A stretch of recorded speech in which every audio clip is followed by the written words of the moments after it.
West Virginia, TCU ready to get it going. It's been raining off and on today. Let's take a look at West Virginia needs, what they need to do to be game ready. Brought to you by Cintas. Let's send it down to Dr. Jerry Punch. Thanks, Mark. If you're a head coach, how do you game plan for rainy weather and slick field conditions? You know, Mountaineer head coach Neil Brown said, we're playing on natural grass today. We don't have natural grass in Morgantown to practice on. It's all turf. And the last time we played on natural grass in Oklahoma, it didn't go well for us, but they're going to try to help the footing today with a shoe change. Players came out early on with this molded turf cleat, didn't like it. They were slipping and sliding. Many of them have changed to this detachable cleat, which is more of a grass shoe. And here's better news for West Virginia. This brand new grass here is a Bermuda mix. It has a very thick sand base, much like a large putting green. It drains really well, so hopefully the footing will be fairly consistent all afternoon. Doc, it's kind of ironic. West Virginia, beautiful state, a lot of grass, a lot of green. They can't find any grass to practice on. All artificial turf. That's a touchback off the leg of Casey Legg. West Virginia, which won the toss and deferred. So TCU wearing the black jerseys today. Going to get the football to start. And true freshman quarterback Max Duggan. Just the second true freshman to ever start games for Gary Patterson here at TCU.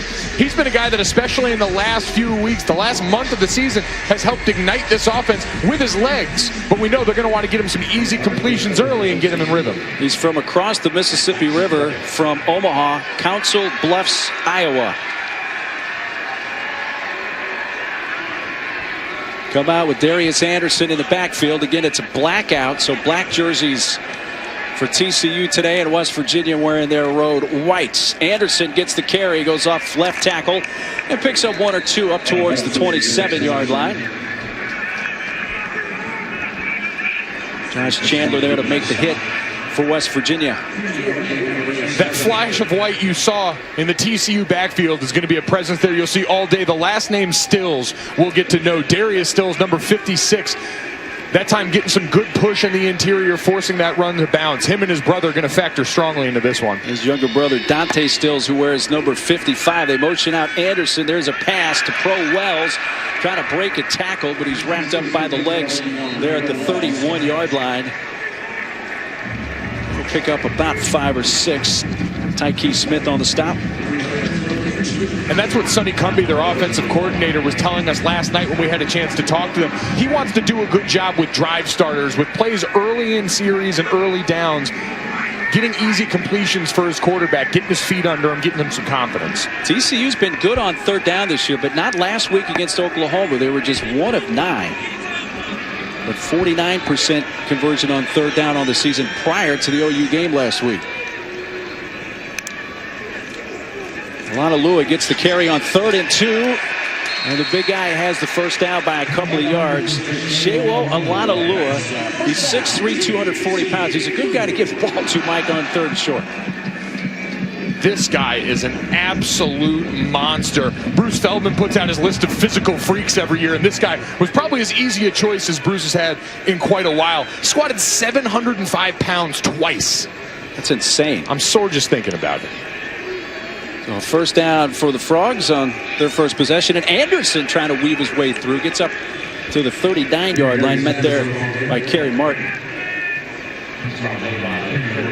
You mentioned third down difficulties against Oklahoma. Part of that reason for TCU last week was the fact that they were so inefficient on 1st and 2nd down. So you're dealing with so many 3rd and longs. West Virginia's ability to make some of those splash plays behind the line of scrimmage early in these series is going to be a big difference maker. Motion Tay Barber to the near side. Now comes back, and he is going to not take the handoff. That's kept by Duggan, who will slide down. The slide began at the 43, which is where he'll be marked down. He slid all the way to the 46.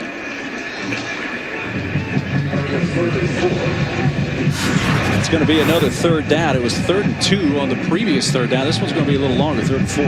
You're going to see that motion on that series coming back across the formation to try and put these linebackers in a bind in space. And when you've got a mobile quarterback like that, all you need is a moment of hesitation for him to get big yards and a more manageable 3rd down. 3rd and 4. Lua back in the backfield for TCU. Duggan looks to throw, fires, Rager, it's intercepted! Picked off by West Virginia. Tyke Smith Went in and out of the hands of Rager, and Smith all the way down near the 15-yard line. Sean Mahone knocked it out.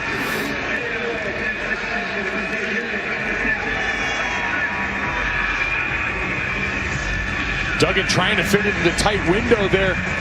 Hits Rager right in the hands, but just a great job separating man from ball by Sean Mahone there, getting it to his buddy, and now putting West Virginia in a great opportunity inside the red zone for their first offensive possession. Second interception of the year for Tyke Smith, and the West Virginia offense comes out after the turnover for TCU, and their first possession begins at the 14-yard line of the Frogs. Jared Dagey, the junior transfer from Bowling Green, making his third consecutive start. He finds the open man, and that is caught by Sean Ryan. He's down inside the 5 to the 4. Looks like it may be first and goal. That's close to the sticks. It is first and goal after a 10-yard gain. Jared Dagey got the start, his first start against Kansas State. Has started the last 2 games and been perfect so far. No turnovers yet for a quarterback making his third start in a West Virginia uniform. 5 TD passes, no picks. Here's the fade going towards the corner of the end zone, and in and out of the hands of Sam James, who has been the most frequent target this year for whomever the West Virginia quarterback has been. Leads the team in catches, 66 on the year coming into this season. Just a redshirt freshman. I had Neil Brown earlier in the season said, felt like we were asking more of Sam than was fair to him at this point in his career, but that hasn't stopped them from looking at him early and often. Him and George Campbell are 2 guys we can expect to hear from often this day. Number 15, the Florida State transfer. Jeff Gladney had the coverage on that. He missed the first half of the OU game last week due to a targeting call. Here's a handoff, Letty Brown, not much there. Maybe a yard or so for Brown. Vernon Scott was there to bring him down. Brown is the sophomore back out of Philadelphia, Pennsylvania. This is a West Virginia team that averages only 2.6 yards per rush on the season. And so I understand close proximity here.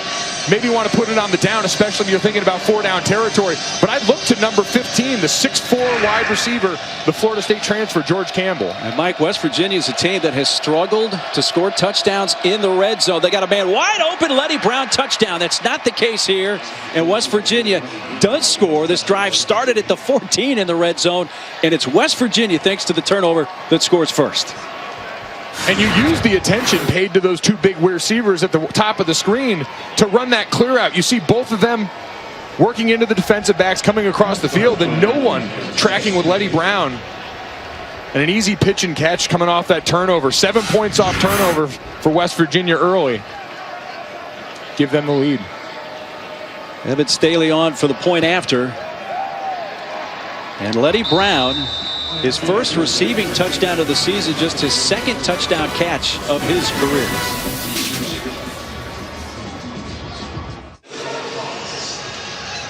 Letty Brown touchdown catch has given West Virginia the early 7-0 lead here at Fort Worth. Coming up tomorrow afternoon, first place in the Big Ten West and a berth in the Big Ten title game against Ohio State on the line. Number 12, Wisconsin, they're 8-2. A game behind 9-1 and number 8, Minnesota. They square off at 3:30 Eastern, 2:30 Central on ABC and the ESPN app. That is going to be a fun game to watch. Whole lot of Midwest beef on the field.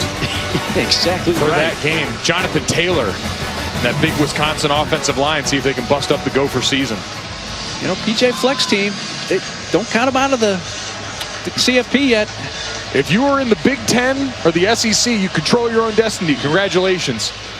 Casey, although the Big 12 might have something to say. That goes out of bounds. Casey Legg, third time this year he's kicked one out of bounds. Let's check in with the studio, get an update from the fellas. Matt Berry. Okay, guys, good afternoon. First, let's check in on Boise State, Colorado State. Jalen Henderson to C.D. Thomas to break the tie. Boise State up 14-7 in this one. Over on ABC, Cincinnati and Memphis. Ben Bryant to Leonard Taylor. Cincinnati climbs back into it, now down 17-10 to Memphis.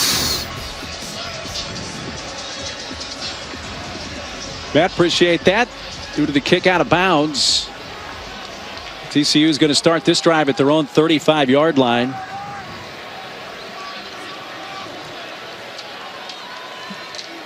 By the way, that interception, the 9th from Max Duggan on that first possession. He's going to hand it off to Darius Anderson. Finds a big hole. Gains about 10 all the way up to the 45. I say that, but I don't think you can put the fault of the interception on Duggan. That just came out of the hands of Rager. No, exactly. And Jalen Rager, one of the more trusted targets on this team. TCU with some tempo. Pass out to Tay Barber. And he's into West Virginia territory to the 48. Picks up 7. Tackled by Kerry Martin. Tay Barber, a guy who's been a definite security blanket for Duggan since he came back into the lineup. In his last 6 games, over 350 yards receiving. He's been a guy right there in step with Rager. It's 2 great options for a young quarterback. Second down and 3 for TCU.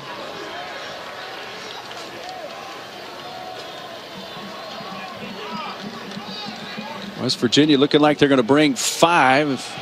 Anderson gets about 1.5 yards and a flag comes out. We'll see about the flag. TCU trying to forget the first quarter last week at Oklahoma. It was a disaster. Holding, number 69.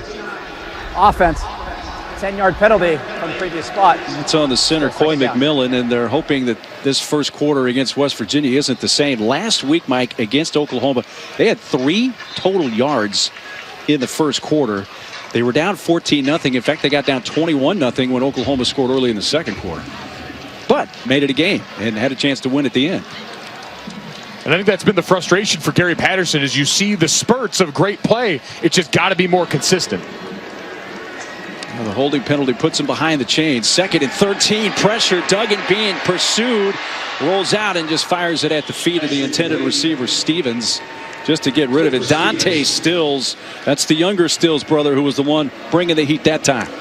Always a difficulty when you're running these protections where you've got a lineman moving, a puller trying to pull the eyes of the linebackers around. You see Coy McMillan, the center, number 69, trying to get around there on the edge, but it opens up a seam. And Dante and Darius Stills both no stranger to working those seams into big-time backfield plays. TCU went 1 of 2 on 3rd down on that first possession, but this is a 3rd and 13. Back at their own 42. West Virginia rushes 4. Time, though, for Duggan. Plenty of time. Now rolling out. Throws on the move. And that's batted away at the last moment. Barber, the intended receiver. And Tyke Smith, the true freshman, got that left arm around in time to break it up. Great job, man, across the board. Great protection. Duggan having a chance, trying to buy time. And so you got to turn around and stick to your man if you're on the defense. And you see Tyke Smith doing a great job getting that arm out extended. A 26-year-old Australian freshman Jordy Sandy on to punt for TCU. Got a pair of Aussie punters in this game. We do. On 2 the for other 1. side, you got Josh Groudon. Sandy gets it away. Fair catch called for by Alex Sinkfield, and he takes that at the 23-yard line. So Sandy, 35-yard punt with no return.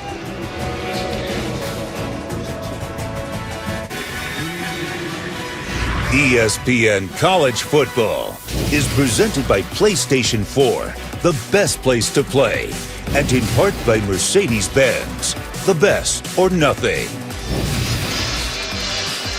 Final home game, so they're saying goodbye to their 21 seniors here at TCU. The last one you see, right tackle Lucas Nguyen, who got hurt about midway through the season, had hip surgery, is hoping to be ready in time for the NFL Combine in the spring, but what a big loss when they lost him off that offensive line. Absolutely. For a group they've had to shuffle around and find bodies to go to work all year, a big loss for a guy that has a bright future on Sundays.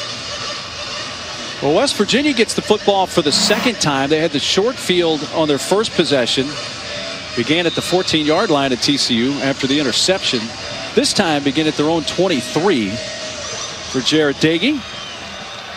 Again, Austin Kendall was the starter the first 9 games of the year. Dagey now starting his 3rd consecutive game. Fakes the handoff to Brown. Dagey looking to take a deep shot on first down. Looking for Campbell, who has to slow up. And then that is batted away by Trayvon Merrig. Surprised Merrick didn't intercept this one. He's the team leader in interceptions with 4 on the year. That ball very underthrown. He turns around a little bit sooner. That's returning the favor for that West Virginia pick from earlier.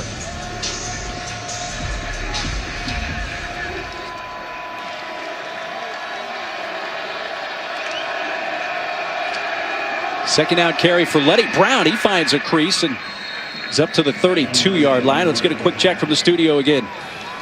Guys, checking in on the Apple Cup, Washington State. Max Borghi caps off a 13-play, 81-yard opening drive for Washington State. They're up 7-0, although Washington threatening to score early in the first. Pat, thank you. Apple Cup, got a lot going on in this final weekend of the regular season. Third down and short for West Virginia. 3rd and 2. Two receivers to each side for Dagey. Motion TJ Simmons to the near side. Dagey hesitates, hands off. Brown not going to get there. Just gets back to the line of scrimmage. Corey Bethley breaking through to make the first contact on Brown. Corey Bethley doing a great job working against at the start. Colton McKivitz, the great left tackle for West Virginia, and just climbing back on the inside when he reads draw. He's really had to make up, along with Ross Blacklock, number 90, their other defensive tackle, for the loss of production at that defensive end spot that TCU fans are so used to seeing. So there's the first 3 and out for either side so far. It comes on West Virginia's second possession. Australian Josh Groudon with that left foot. End over end punt. Rager chasing it. He's going to let it bounce, and it's going to hop out of bounds right about the 25-yard line. 44-yard punt, and TCU ball when we come back.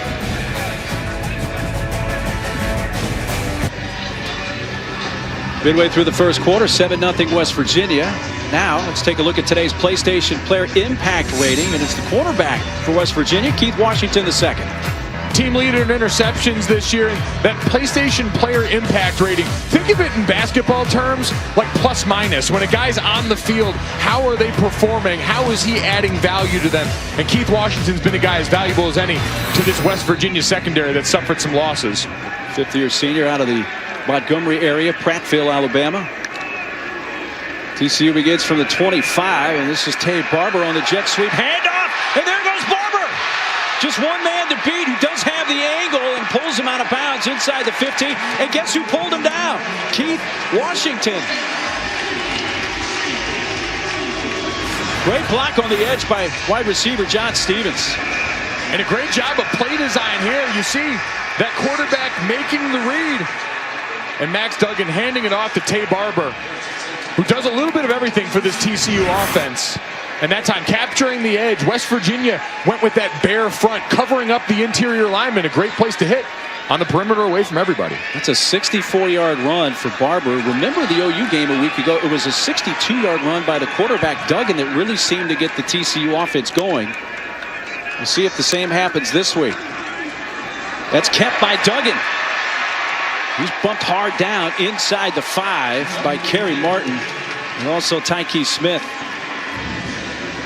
And it's really going to fall on Keith Washington and the rest of these Mountaineer corners to come up in support, because West Virginia and Vic Koenig, their defensive coordinator, love bringing guys like Dylan Tonkery and Shea Campbell in the middle, up as blitzers, involving them and clogging up those lanes, and trying to, in this case, put the ball in the hands of your quarterback in the read option.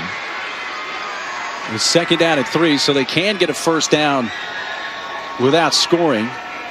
A lot of Lua in the backfield. Duggan hands it off to him, and Alana Lua is stopped, but right near the sticks by Keith Washington. This might be a first down, or it could be third and very short, depending on that spot. It's going to be third down. So it's 3rd and 1, actually 3rd and a short one, with the ball on the 2. I think there's a certain large, strong running back wearing number 33 that could use the ball in this situation. I think he'll get it once again. He gets a little help in the backfield. They got Pro Wells lining up back there with him. And in the Wildcat, it is Alana Lua. So a direct snap to Alana Lua, and he is going to barrel his way into the end zone. You ask Mike Golick, you receive.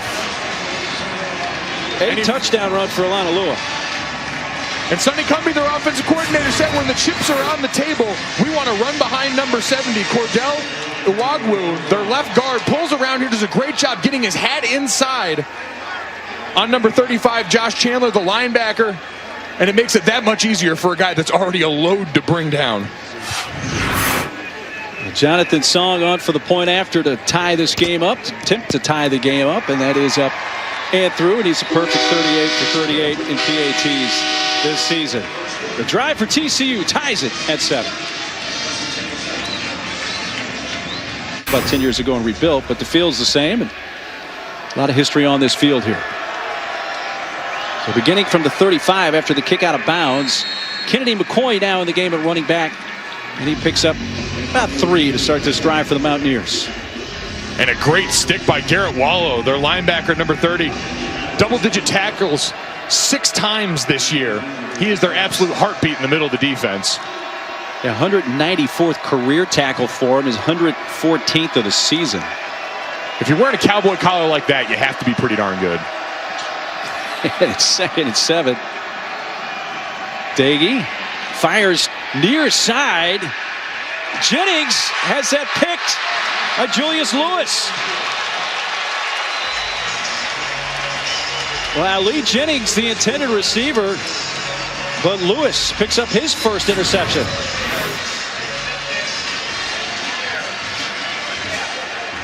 And you see this ball just fade short and inside.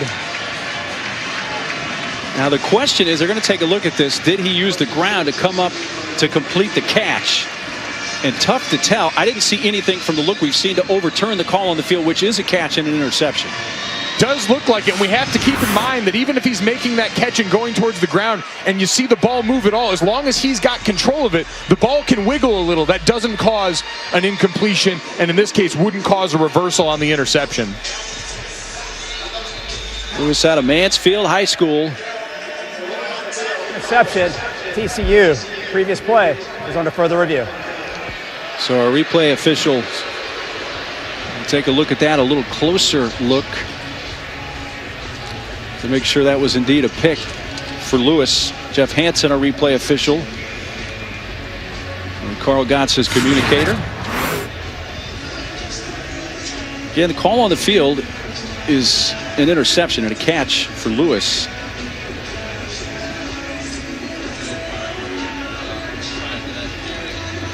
Gets his hands underneath it to start. The question's going to be when it hits the ground, do we see it bounce up at all? Again, it can move a little bit, but usually when you see it bounce up off the turf, anything along those lines, from everything we've seen, it doesn't look like.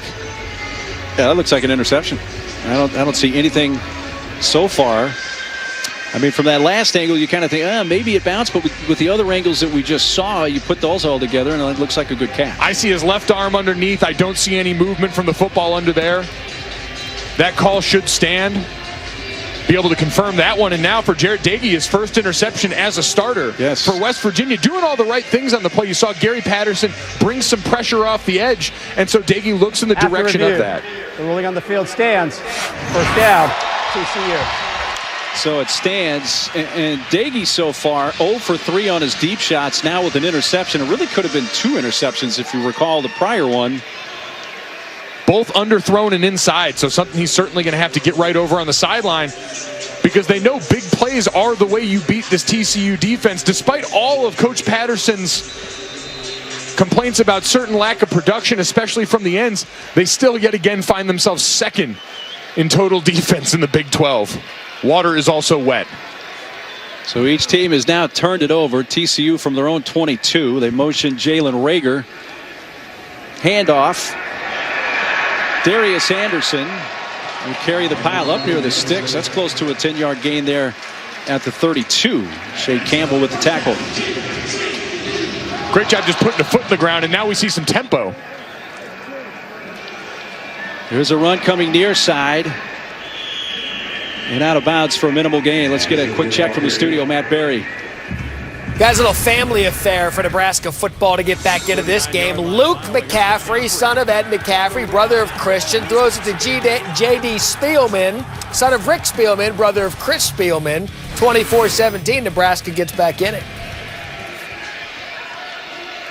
Matt, appreciate it. A 2nd down and 10 for TCU at their own 32 after the interception. And a flag at the snap. Numerous flags at the snap. False start, number 62. Offense, 5-yard penalty.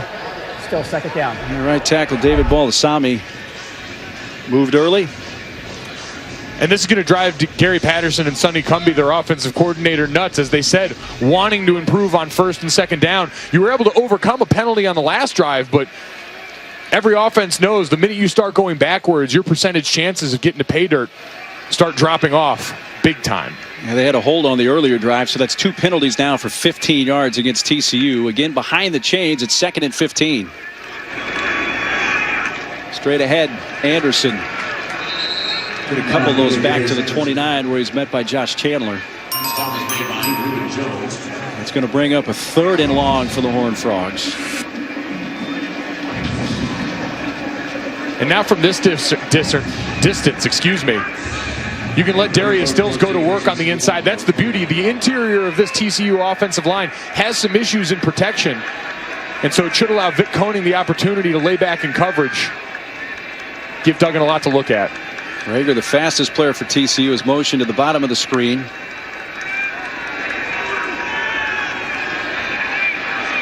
Duggan, time to throw. It's going to be well short of the sticks after the catch by Rager at the 35. That's only going to pick up about 5. Shea Campbell there on the coverage. It's 4th down, and the Frogs will have to punt. And for a freshman quarterback, those are actually wins. To see him taking what's in front of him, not trying to force some catastrophic mistake, give us a chance to punt and let this TCU defense go back to work. Jordy Sandy punting. The spiraling punt is going to bounce at the 32 and take a TCU roll out of bounds inside the 20. Let's take a look at today's Aflac trivia question. Well, Gary Patterson ranks 4th in win percentage among active FBS head coaches. Who are the top 3 ahead of him? Worth noting, minimum 10 seasons here. This is going to start to become a pretty exclusive club in a lot of this one. I mean, the obvious answers to me would be Dabo Swinney. Don't give it all away here. You know what? I feel like people watching right now could probably guess the first 2. Probably so. The 3rd one may be a little more difficult. But Gary Patterson has had an outstanding career as a head coach here at TCU. At least 10 wins in 11 of his last 17 seasons. It's insane. 3-yard run from McCoy. All right. Well, you're right. I think most people could get the first 2 pretty quickly. We'll take a look at the Aflac answer. And you mentioned Dabo, and he's there along with Nick Saban. Chris Peterson, and a lot of that I know is from his time at Boise State, where he had great records. He's done well at Washington as well. Made a living ruining the hopes and dreams of his Power 5 enemies. He was a frequent opponent of TCU back in their days in the Mountain False West. start, number 72. Offense, 5-yard penalty. Still 2nd down. Right tackle, Kelby Wickline. And now this time it's West Virginia. Puts themselves a bit behind the sticks. That's their first penalty of the game. For West Virginia, we've seen them work, especially on that last 3rd down, going to the ground. Let's get back to this air game. At this point in the season, you are who you are. You're not a great running team right now, but you've got some receivers to work with. Pull out some of these man beaters. Let's get Sam James the ball. Daggy going to be sacked. Back at the 13, Parker Workman gets to him. Loss of 5. And that's just an effort rush by a guy appropriately named Workman. See him on the outside here, going against Kelby Wickline. Clears that arm on the rip.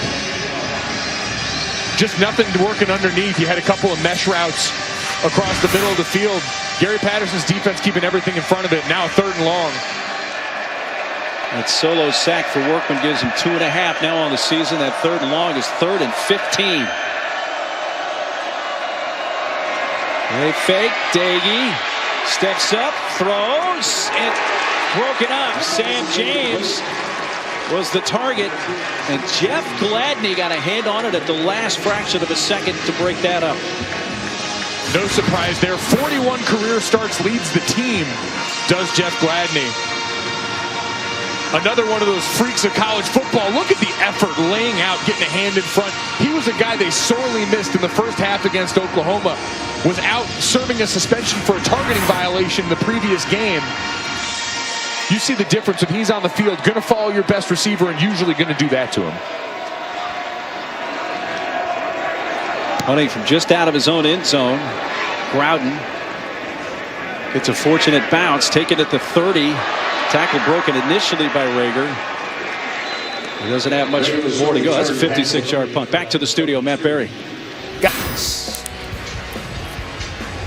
Wow, you know, Cincinnati's the team that I think that most people in the nation don't realize how good a season they've had. No, and this is an absolute battle right now for what we know, the highest-ranked Group of 5 team. Going to try and work their way into one of those New Year's Six bowls. And I know in the college football playoff age, maybe those old BCS bowls don't have the same cachet. But for those Group of 5 teams that really, especially with UCF at the helm the last few years, have been fighting with respect, a huge honor. TCU begins at their own 34. Keith Washington not on the field for West Virginia. Nick Troy Fortune, a true freshman, has his right cornerback spot right now.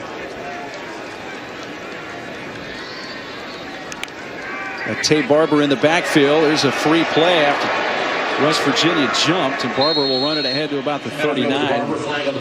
Pick up about 6 or 7. West Virginia on that left side of the line jumped early.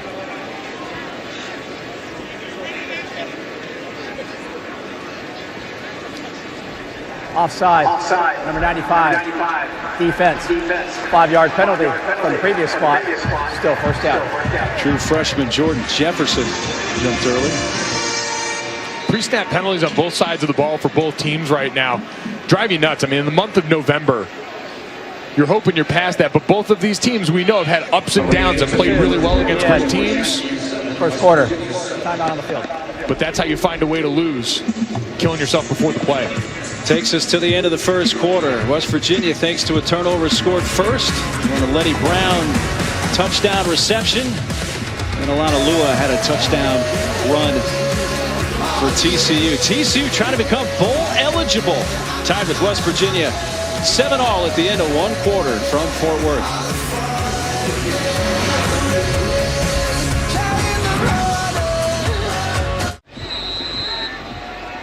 Welcome back to ESPN College Football presented by PlayStation. We begin the second quarter in Fort Worth. TCU needing a win to be bowl eligible, tied with West Virginia 7-all. First play of the quarter, and Alana Lua up to the 40. We haven't seen Keith Washington on the field for West Virginia. What's the latest on him, Doc? Well, not good news for the Mountaineer fans. The redshirt senior cornerback Washington took a hit to the head, has been evaluated by their trainer Vince Blankenship, and determined that he will go in the concussion protocol. So he's headed to the locker room and is done for the day. And he's a fifth-year senior, and if he's done for the day, he's done for his West Virginia career. What an important player he has been and would be today. There's a run for Duggan. He's close to the first down. Guy doing some work early for TCU. How about Carter Ware, number 47, the tight end H-back. You see him moving around. A great seal on the outside run earlier in this series, and a great job coming across the formation that time and giving Duggan some room to run. So it's 3rd and 1. Ball at the TCU 42-yard line. Shewa Alana-Lua is the running back. And he gets the carry, and he's hard to stop. Needed 1, picks up 3, and they ran over the left guard, ran behind, I should say, Cordell Iwuagwu, and that's pretty commonplace. That's who they like to run behind. Chips are on the table. They said Iwuagwu is their man up front. And for West Virginia on defense, you saw them again bringing Shea Campbell up to the line. They're thin on defense. They don't have a ton of depth. Vic Koenig has to get creative up front, but usually it ends up with a physical mismatch like that and an easy first down.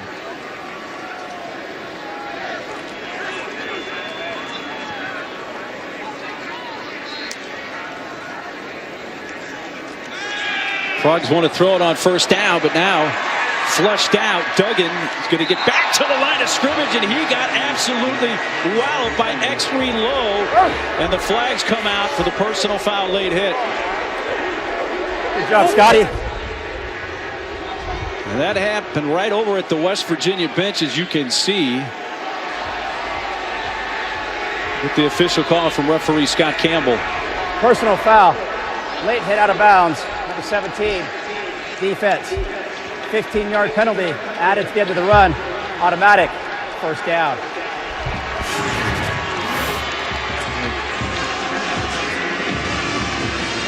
There's a look at. You see Duggan is starting to throttle down over by the sideline. And somewhere I can hear my father screaming, because as a defender, you look for those shots at the quarterback, those kill shots that used to be so commonplace in the game. But in this day and age of player safety, when we just talk about a player in Keith Washington leaving and going into the concussion protocol, it's trying to prevent instances like that. Well, TCU fans will know what play I'm talking about, but last week against Oklahoma, there was one where Duggan got a similar one, and there was not a penalty called against OU. Here's a reverse. Darius Davis getting some blocks, including from Duggan, but then ran into his own man. It looked like he ran into Stevens, and that's what stopped him at the 35-yard line. Nothing like a rib shot from your own teammate there. You see the whole crew out front. Duggan even thinks about throwing a block there. It's tough to get credit for a tackle when it's your own team and you're a wide receiver trying to block on the edge, but just kind of where fate led John Stevens at that moment. Quite frankly, he's lucky he didn't get called for a block in the back there.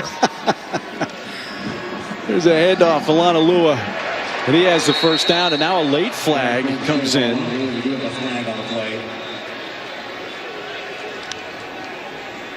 That came in flying in from the center, Judge. Holding, number 47. Offense. 10-yard penalty from the previous spot. Still second down. Once again, a holding call. And that's going to take back that first down run.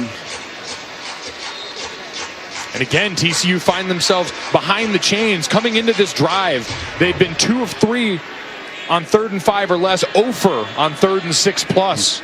So situations like this directly leading to a lack of efficiency on the most important down in football. And hold on, the tight end Carter Ware backs him up to the 45 of West Virginia, where it's second down at 15. Duggan fakes the handoff, steps up, fires across the middle. Wide open is Tay-Mike Lynn, and he'll have a first down now at the West Virginia 20. Don't call him Artavius. His teammates know him as Tay-Mike. And they're getting up to the line and getting ready to go now, but a great job by a big target and just sitting down in the zone, giving his quarterback an easy target.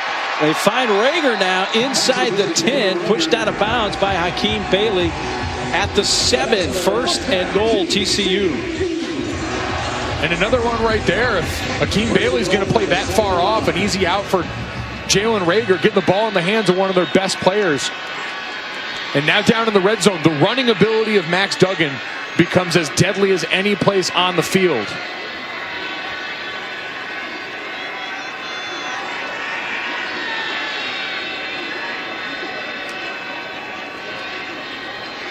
Duggan hands off. Alana Lua, he's met in the backfield and dropped for a loss at the 8.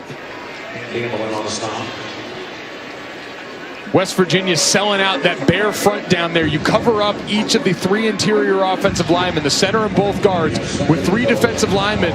And Darius Stills, his specialty is trying to get on edges on those interior linemen, get himself into the backfield, and disrupt Max Duggan in that mesh point with his running back, Alana Lua. Here's the 9th play of the drive for the Horned Frogs. It's second and goal. Duggan was looking left, throws across the middle, broken up, incomplete. Kerry Martin, he's one of the true freshmen, the free safety for West Virginia, breaking that up. A great job manned up across the board by Kerry Washington, getting in front of that ball, slant down in the end zone. Kerry Washington, you mentioned a freshman having Kerry Martin, excuse me. There you go. Combining great players on this defense. Kerry Martin's had to step up big time. Josh Norman was a great player for them, of another 5th-year senior who went out with an injury in that Kansas State game. Kerry Martin was down in the box against Oklahoma State, having to really work hard against Chuba Hubbard in that great rushing attack, showing off in the passing game here. Empty backfield with 5 wides for TCU. Quick snap, and he didn't get it off in time. They were Duggan was trying to get the snap with the play clock running down. Snap, delay a game, offense, 5-yard penalty, still third down. And that's going to make the chore 5 yards longer now, back to the 13.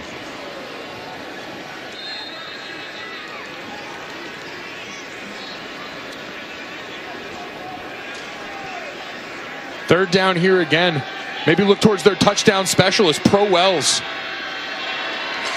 He's lined up, left side slot. Actually on the line, but on this third down and goal. Looking in that direction, a fade towards Barber, too far. Clean coverage, no flag. And TCU will attempt a field goal. That was Nick Troy Fortune, who's in there for the injured Keith Washington that had the coverage. A West Virginia defense, no stranger to that next man up concept. You hear almost every coach in football talk about it, but the ability to stay ready in a reserve role, especially when you're staring at an upperclassman. Great guy to learn from in Keith Washington, who again they're unfortunately without. 30-yard attempt for Jonathan Song, who in his career from 40 yards and in is 38 out of 39. Boots this one up. It's good. There is a flag. So hold on.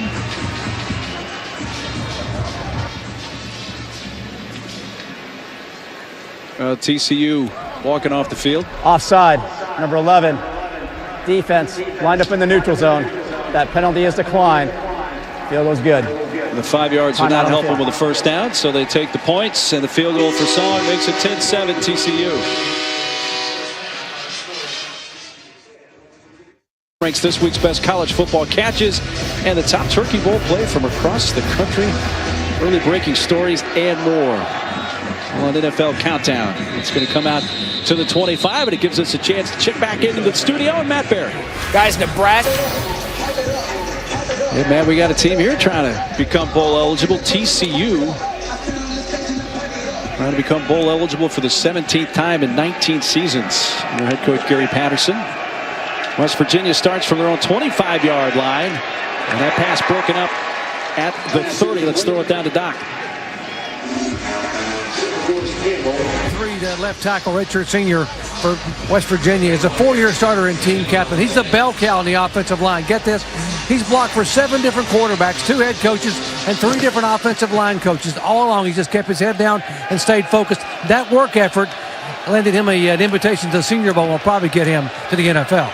Already has his degree as well. Here's a pass out. Letty Brown breaks one tackle down the sideline, tripped up at the 40. And that is a first down for West Virginia. And a 16-yard pickup. Wyatt Harris was able to bring him down.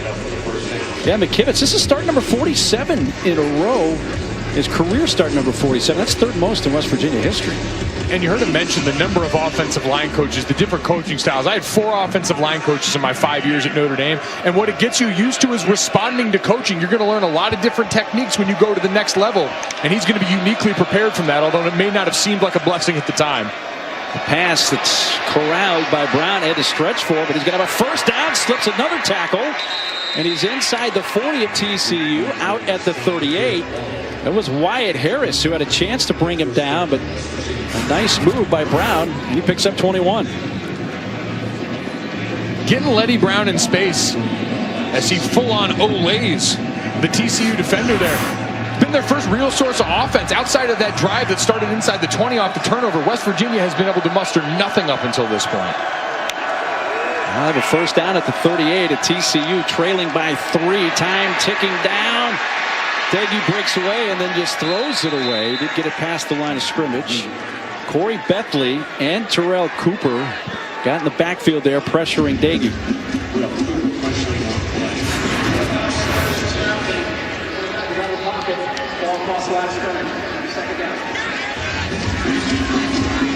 Great job there by Terrell Cooper on the inside. Could almost had holding there on Chase Barrett, the center. Flushing him out of the pocket. And you heard the referee say, gets outside of that tackle box as long as it's beyond the line of scrimmage. No grounding to worry about. Second down and 10. 3 receivers to the bottom for Daggy. He's going to hand it off, and the run goes straight ahead to the 35 for 4 yards. Harrison Lewis with the tackle for TCU on Letty Brown.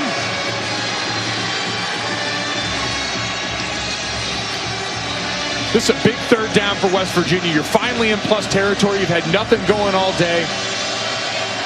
You see Sam James, number 13, split out in that 3-by-1 side.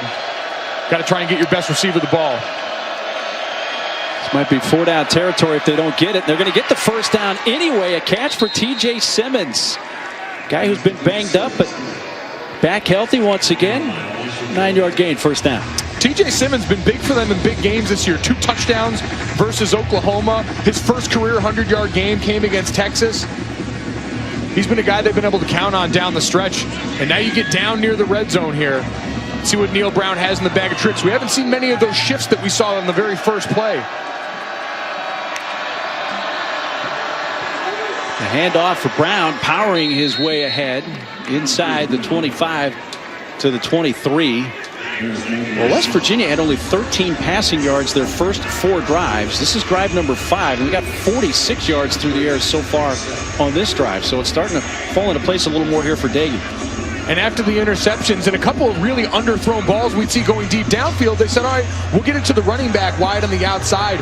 Almost an extension of the run game here.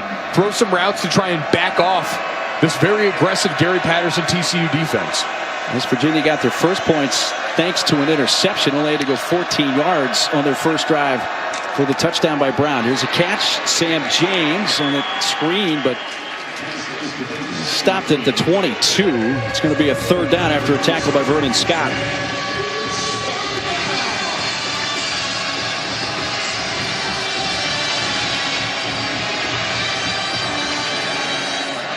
West Virginia 2 for 4 on third down.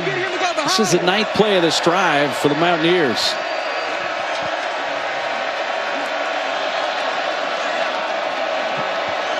See the offense checking with the sideline. Safety's coming down and adjusting right now. Simmons motions. They got zone coverage. Daggy hands off. Brown is hit and dropped for a loss of a yard by Garrett Wallow. And it's 4th down.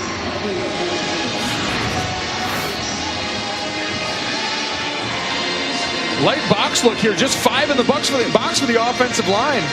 And you've got to have eyes on 30.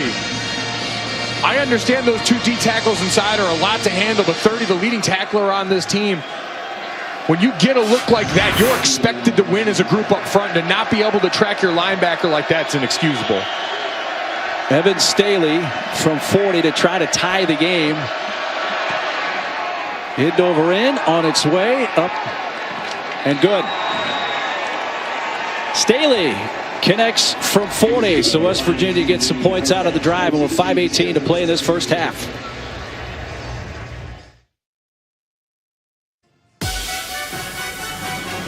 ESPN College Football, brought to you by Progressive Insurance, handing off big savings to you.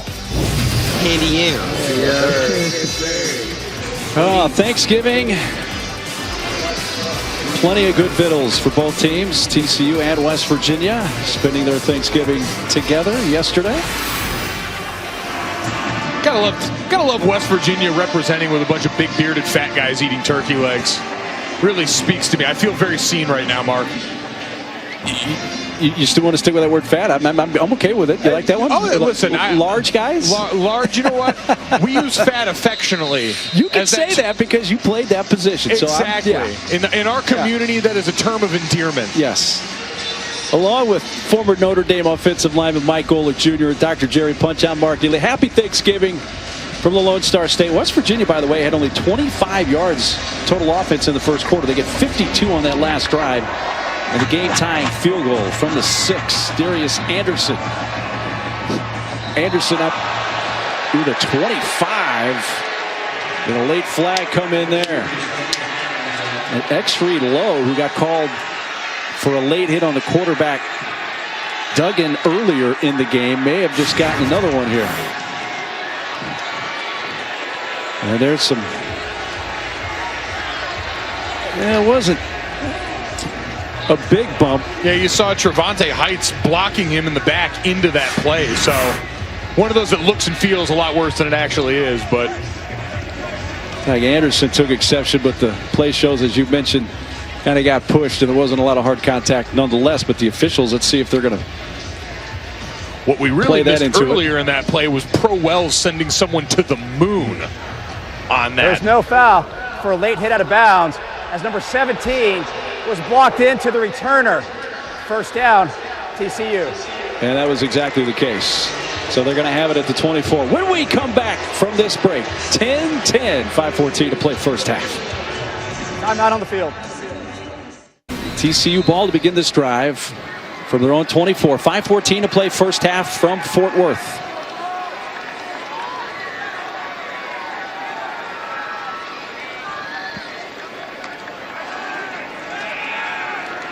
Dug in a first down throw is batted down. Jeffrey Pooler. Forward pass, batted down at the line of scrimmage. Second down. Quick game 101 from the D-line here on West Virginia. If you can't get home, get up. And you see Pooler on the edge reading the eyes of the quarterback, gets his hand in that throwing lane.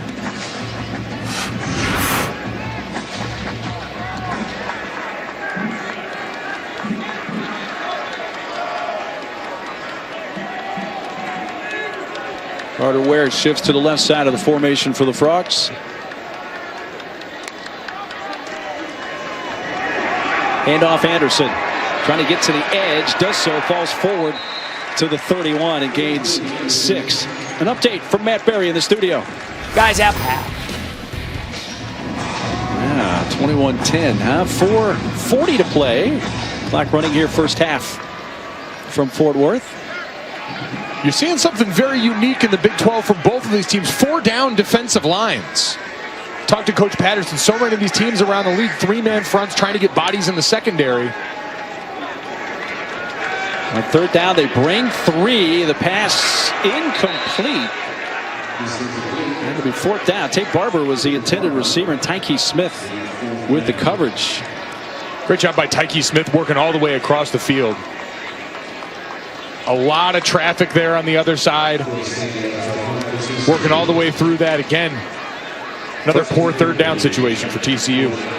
Mike, that's the first 3 and out for the TCU offense today. So Jordy Sandy to punt with Sinkfield back to West Virginia 35. High spiraling punt. Sinkfield has to retreat and calls a fair catch and takes that at the 29-yard line. 41-yard punt and a timeout on the field. I think really backloading credit for how well they played against Oklahoma in that matchup in Waco.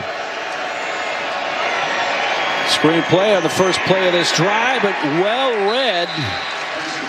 O'Shawn Mathis, he is a D lineman that they are extremely high on. The redshirt freshman spot. Big 12 championship, as I mentioned, coming up Saturday at AT&T Stadium in Arlington. Of course, OU fell behind big in the last meeting in Waco, came back and won it by 3. The beauty of this game, it's dealer's choice. I have no idea which version of either team is going to show up. Do you get first half Baylor? Do you get second half Oklahoma? Going to be exciting and a lot of points either way. Loss of a yard on the first play of the drive and a handoff. Letty Brown trying to advance his way and kept on going. Man, he's not going to be down until about the 38, 39-yard line. Garrett Wallow with the tackle, but it's a 10-yard gain. It'll be third and 1. Great job by Chase Barrett, the center, on these zone plays, especially when you're adding defenders. In the last 2 plays, we've seen a couple of defenders added down, blitzing off the end of the line. You got to just make one crease for your runner, and that time the big man, number 76 in the middle, found a way to put them in a third and very manageable, and now with some big bodies on the field. A little tackle over. McCoy barrels forward and has the first down at the 40 to move the chains. Clock will resume. We're under 3 minutes to go here in this first half. And that time you see, take big bodies, load them all up on the left-hand side, a little tackle over play there, and run behind the massive wall of beef. It's a great play call on everyone's sheet. I know it's there. We know where the beef is. Run behind it. Daigie on first down, passes off to the back, and McCoy gets out of the backfield and then gets hit hard at the 45, and they're going to be a late flag thrown in at the point. And they might be looking at targeting for this one here. Head-to-head contact with the best defensive player for TCU. Garrett Wallow is the one with the tackle.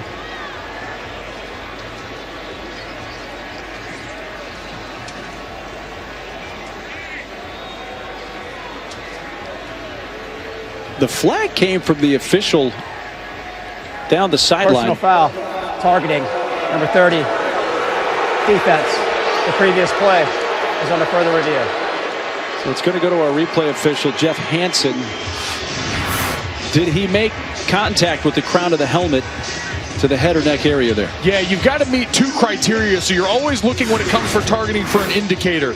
Is there forcible contact? Is someone launching, thrusting, lowering their head, or leading with the forearm or helmet? That time, I think you could say he's leading, and is an attack with the crown of the helmet. It looks like you get both of those things satisfied there, and I think we're going to be looking at Garrett Wallow sitting the rest of this game out.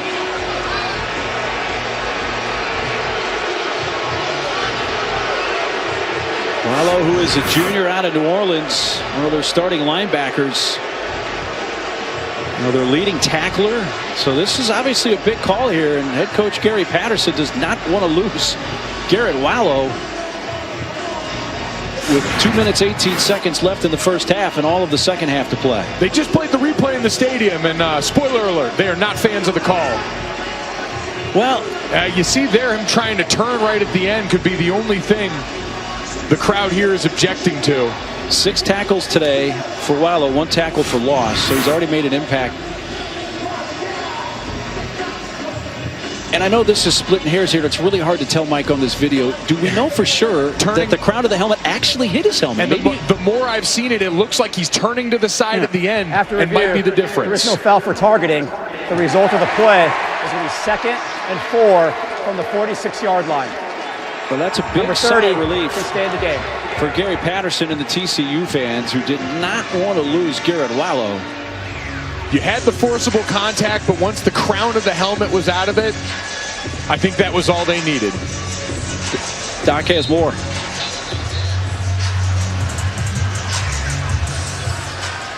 Yeah, Gary Patterson didn't complain at all on the initial call, but when he saw the review, he was right beside the side judge, Mario Seneca, and he went wild, saying there's no way that was targeting, and he was right. We get that overturned, and there's a tackle for loss in the backfield by guess who?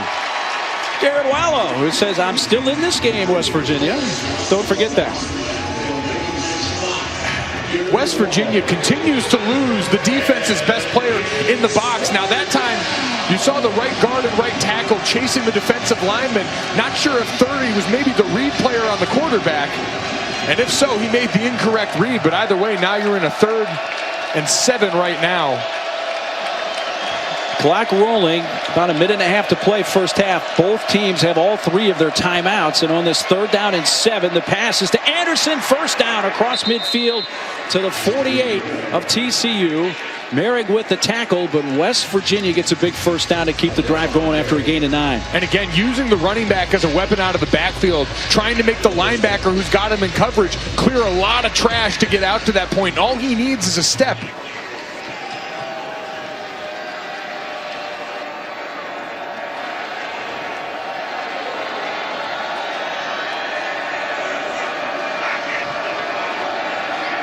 Clock still running, down to a minute. Handoff. Anderson ahead to the 43. Let's check in with Matt Berry again in the studio. All right, guys, coming up on the Lexus Halftime Report, battle for home field advantage in the ACC Championship, plus a streak comes to an end in the AAC plus, or the ACC rather, plus big games in the Big Ten. Jesse Palmer, Joey Galloway join me coming up on the Lexus Halftime Report. Looking forward to that. Long pass for James is picked off by Washington at the 6. So on a 2nd down play, Daigie going deep, and it's picked for the 2nd time today. The ruling on the field, interception, TCU. So before Jared Dagey underthrowing balls. This time sails a ball, and Sam James was clean right off the line. That ball needed to come out a lot sooner, and instead floats one over the top. An easy one for Ardarius Washington to pick there. Washington, who had a career-high 14 tackles in Norman last week against OU, gets his 4th interception of the season. And Dagey has not had success on that deep ball today, Mike. 0 for 4 on deep shots with a couple interceptions down. It's funny, that was the case for Oklahoma a week ago. They were 0 for on all their deep passes and still somehow found a way to climb back into that game. West Virginia, this one's tied up, but this is like playing blackjack. If you're not hitting splits and doubles, it's going to be a very short night for you.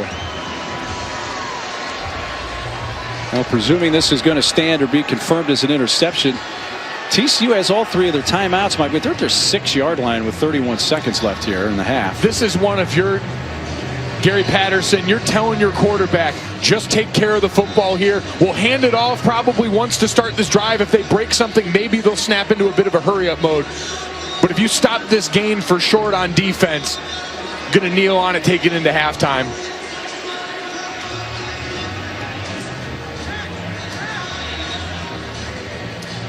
All right, so they're going to let him play. It is an interception. Here's TCU from their own 6.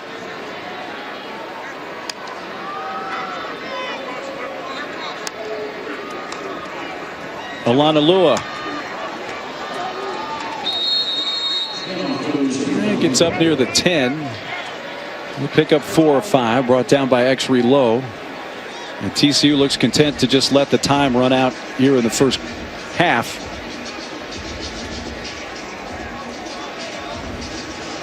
So TCU is going to let time run out.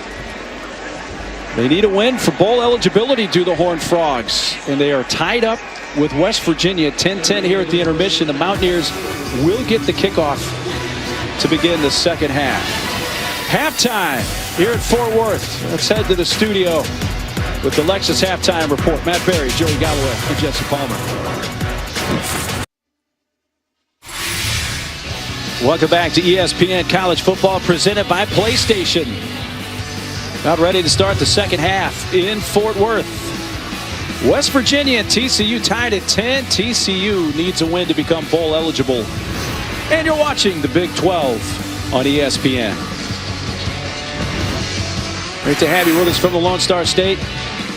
Here's a look at the first half numbers. Mike Golick Jr. and the rushing yards heavily favored TCU. Heavily in favor of TCU, surprising where they haven't come from. Max Duggan, their quarterback, who's averaged about 82 a game in the last 6. See if they can't get him going. West Virginia gets the ball to start the second half. TCU wearing the black uniforms, West Virginia in the white.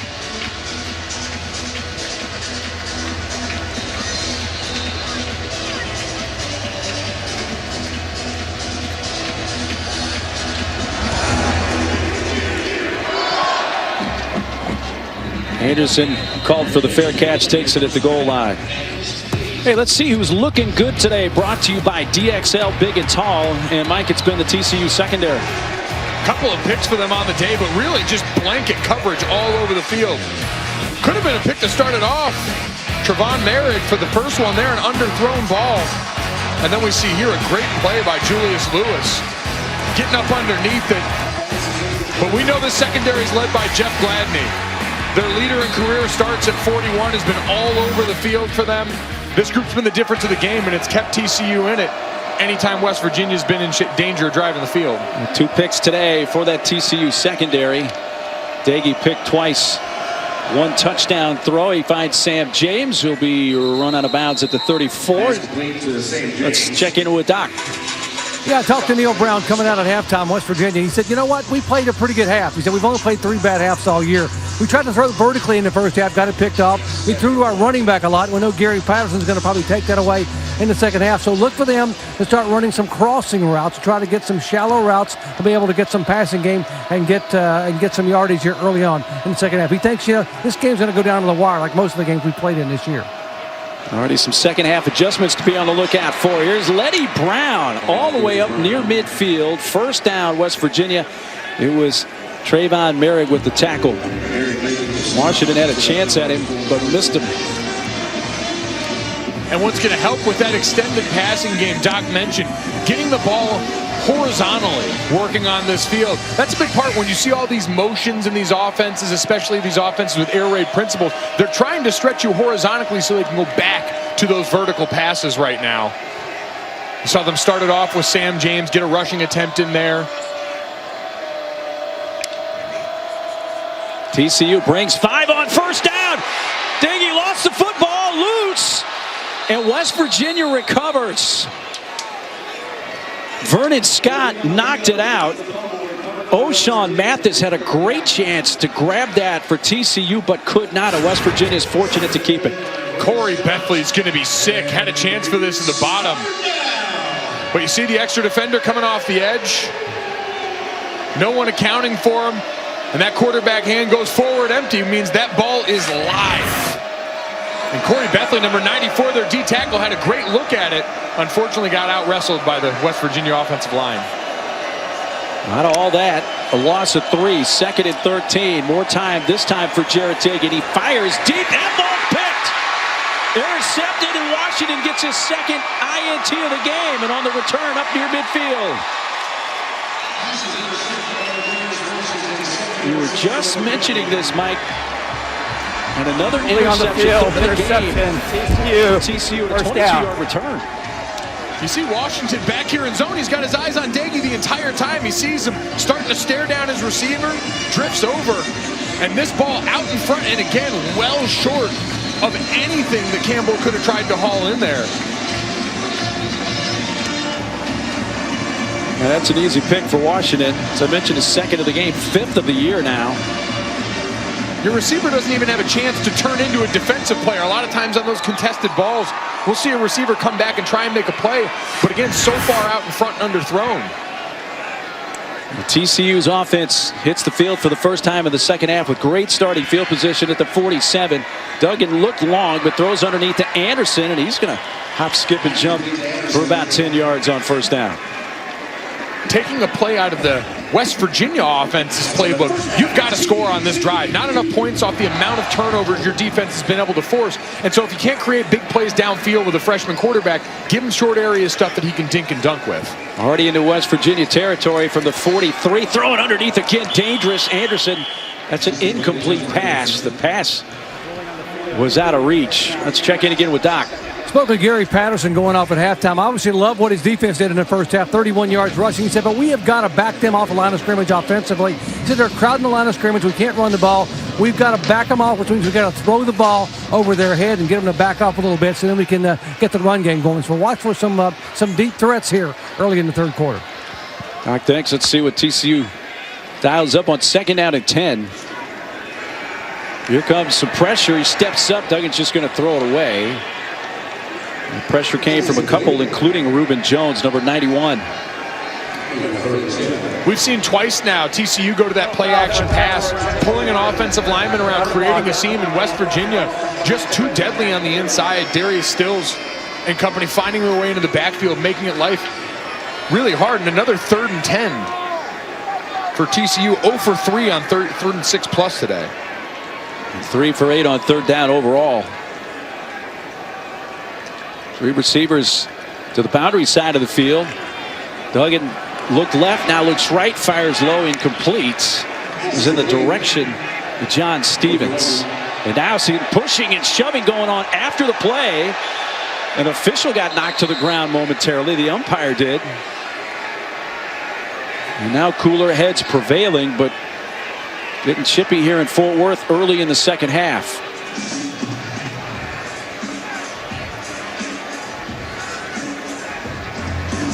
I didn't see Mike what started that, but it occurred after the play had ended. No flags. No, thankfully no one was dumb enough to throw a punch in all of this and get themselves ejected. Just some pushing going on there. So No flag, 4th down. If you're West Virginia, you certainly didn't want to pick up a personal foul there and extend the drive for TCU. Both these teams have done a good job since the opening quarter, really, of limiting some of the pre-snap and extracurricular penalties. Don't want to get them back started now. Jordan Sandy, a high end-over-end punt, is going to land inside the 5 and bounce into the end zone for a touchback. So that'll come out to the 20. Early 3rd quarter. TCU and West Virginia is still tied at 10.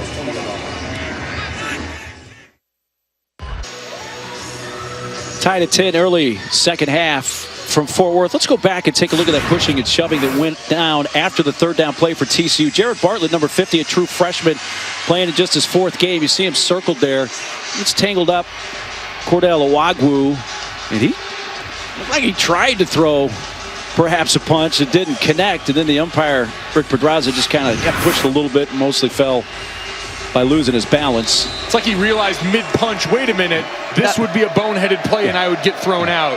Let me pull that one back. Starting from their own 20 after the punt into the end zone, and Letty Brown is tripped up by Trayvon Merrick for a loss of a yard.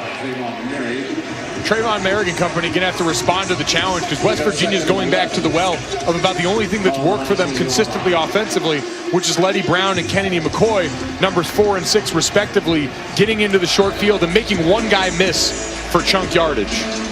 Letty Brown does have 5 catches now for 38 yards. Both are career highs, even though he just lost a yard on that last reception. Going to get a handoff this time. The 23, where Ardarius Washington has the tackle. And it's going to be a 3rd down.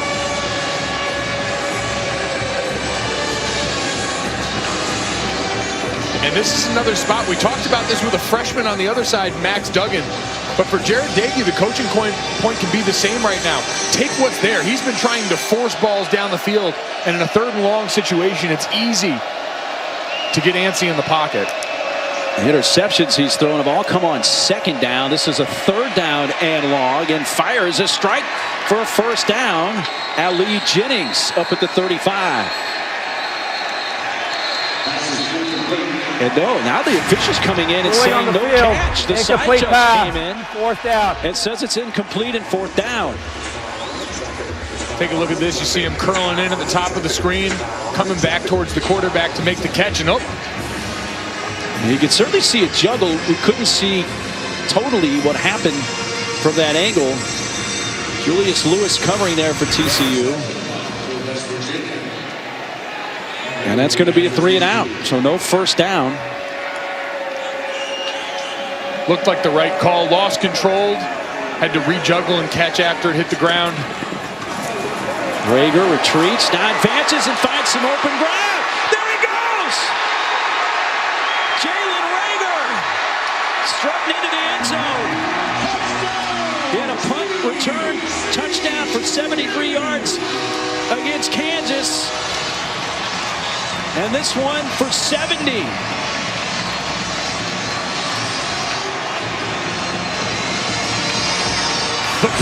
The players at Big 12 Media Day said this was the fastest guy in the conference. And you see, you make one guy miss on that punt return team, and you can see the void just start to open up there. Everyone trying to close that net all at once, but when you go right up the gut of it, and you're that fast, no punter formed against you, South Prosper, in the open field trying to make that tackle. The true freshman, Kerry Martin, number 15, was the one that had the one chance to bring him down, but couldn't. And Rager goes 70 for the punt return touchdown. The fastest man in the Big 12, one of Bruce Feldman's college football freaks, getting loose in the open field, making his impact felt here in Fort Worth at 17-10 TCU.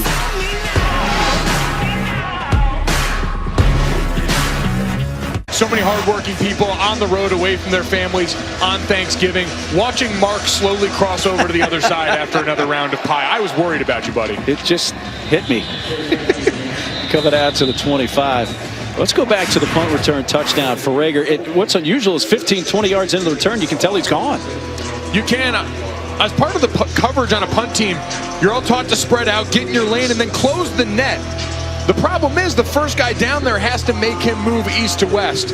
And once you get to that back line, those last couple of guys, especially the punter, well, I'm not going to lie, when you draw those up and sit in meetings and everyone draws up their rush lanes and you have the punter as the safety valve, no special teams coach in America is expecting that guy to make it. So the rest of that net needed to close a lot faster, but the first guy has to get him going east and west so he can corral the rest of his buddies. Second punt return touchdown of the year for Jalen Reagor has given TCU the lead. And there's a throw by Daggy that's nowhere close as Simmons was sprinting down the sideline, and it was well behind him. Think about how crucial that call was. It looked like West Virginia had a first down on a reception by Ali Jennings. The side judge came in late and said, no catch. Fourth down, they had to punt, and then Reagor returns it. And it's just another thing wearing on the confidence of your quarterback then, because I believe it was the right call to drop in that situation. And now I really think you've got to, if you're Neil Brown, dial up some shorter stuff for your quarterback right now. Him going downfield, he just proven he can't handle it at this point. Daggy on second down, fires into the flat. This is Kelly, or Sean Ryan that is. He'll have a first down up to the 45-yard line. Well, coming up tomorrow afternoon, first place in the Big Ten West, a berth in the Big Ten title game against Ohio State on the line. Number 12, Wisconsin, taking on Minnesota. They square off 3:30 Eastern, 2:30 Central on ABC and the ESPN app. Big game of the Big Ten tomorrow. First down for West Virginia at their own 40-yard line. So we slip under the 10-minute mark here in the third quarter. Garrett Patterson on that last play, starting to get antsy. Wants to throw extra bodies, wants to blitz him some. But Daggy making him pay. Bring 4, pass a little low, and a tumbling grab was made there by Isaiah Esdale for a gain of 4. And this is the right idea. You've had some trouble running the ball consistently. You've had trouble trying to throw it downfield. So quick outs to the flat. Passes to the running back that have worked for them all night. A lot of these short area passes to the wide receivers, quite frankly, are going to make it easier the next time he wants to look Kennedy McCoy or Letty Brown's way. Handoff Anderson. Threads through for about 3 to the 46, brought down by Ben Wilson. And you saw in that last play, one of the toughest spots for young wide receivers to make an impact on the game is as a blocker. And that time, Sam James comes into the block box, tries to get some hands on Ben Wilson, then spins off. Loses his man, exactly the guy who makes the tackle. West Virginia 3rd and 4 from their 46. And shift 3 to the top side. Sam James has been relatively quiet in this game, the receiver at the bottom of the screen. Daggy will throw to James, but off his fingertips, incomplete. 6th time that James has been targeted. Only has 2 catches. 4th down, and West Virginia to punt again. Right through his hands, you get exactly what you want if you're Neil Brown. The shift widens out the defense, gets them communicating, gets them split outside of the box, opens it up for James in the middle. Got to make those plays. And now West Virginia is going to have to punt to Jalen Reagor. He returned one 70 yards a short time ago.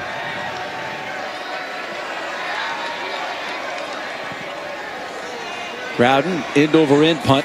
Fair catch called for. It's going to hit a West Virginia player.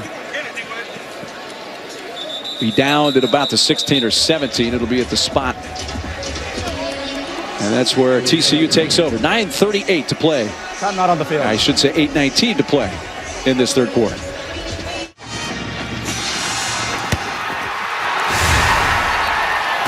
State will make a contribution to the university's General Scholarship Fund. Thank you, Allstate. TCU begins on 17-yard line. Again, I'd really love for them to find a way to get Max Duggan involved in the run game down here. Maybe even see some of that speed option we saw really get him going versus Oklahoma. He's going to give it to Barber.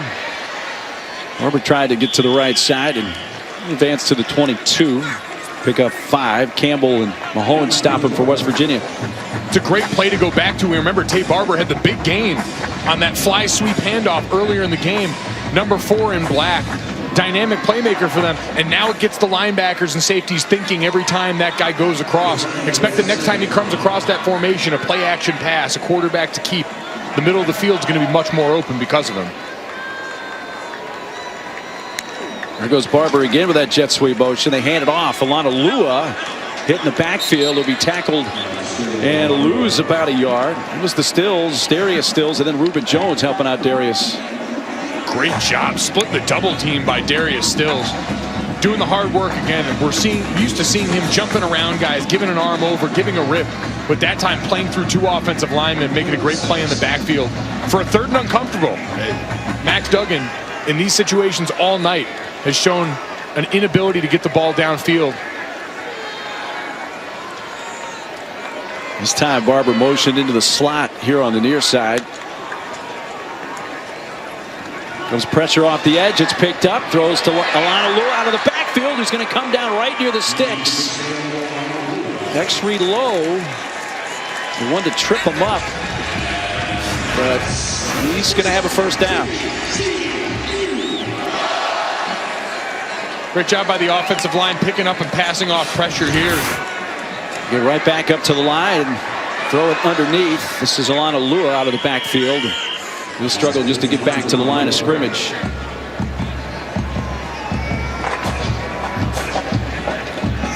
Alana Lua, one of 21 seniors on the roster for TCU. West Virginia has 22 seniors on their roster that are playing their final game. TCU hopes it's not their final game. They're trying to win to become bowl eligible and become the 7th Big 12 team to do so. And with the true freshman quarterback, getting those extra 15 practices would essentially amount to another spring football. To get him reps is invaluable for these coaches.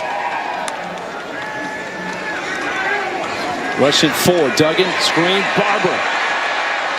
Barber collides with Hakeem Bailey right near the sticks. Without the 36, going to be a little bit short. 3rd and 1. Heads up job by the right guard, Austin Myers, throttling down on that screen, looking back to the inside, knowing a defender's probably coming from there, chasing the back, and getting them to a 3rd and very manageable short down, where the quarterback run, in addition to, you guessed it, number 33, Shewo Olonilua.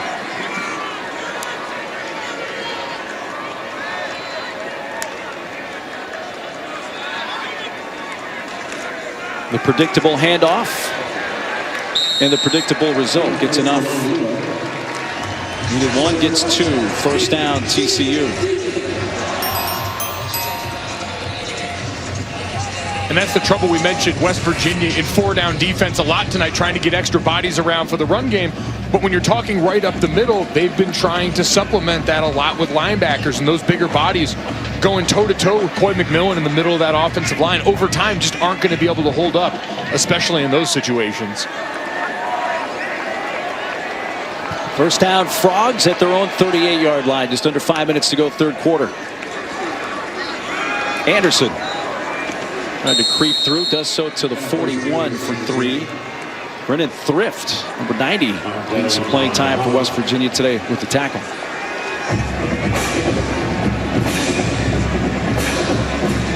Tay Barber trotting back onto the field. He's really been the comfort level for Max Duggan. We know Jalen Reagor, what a weapon he is.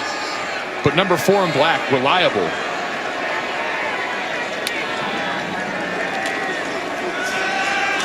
Duggan looking in his direction, but it's getting flushed out, and he's just going to have to throw it away.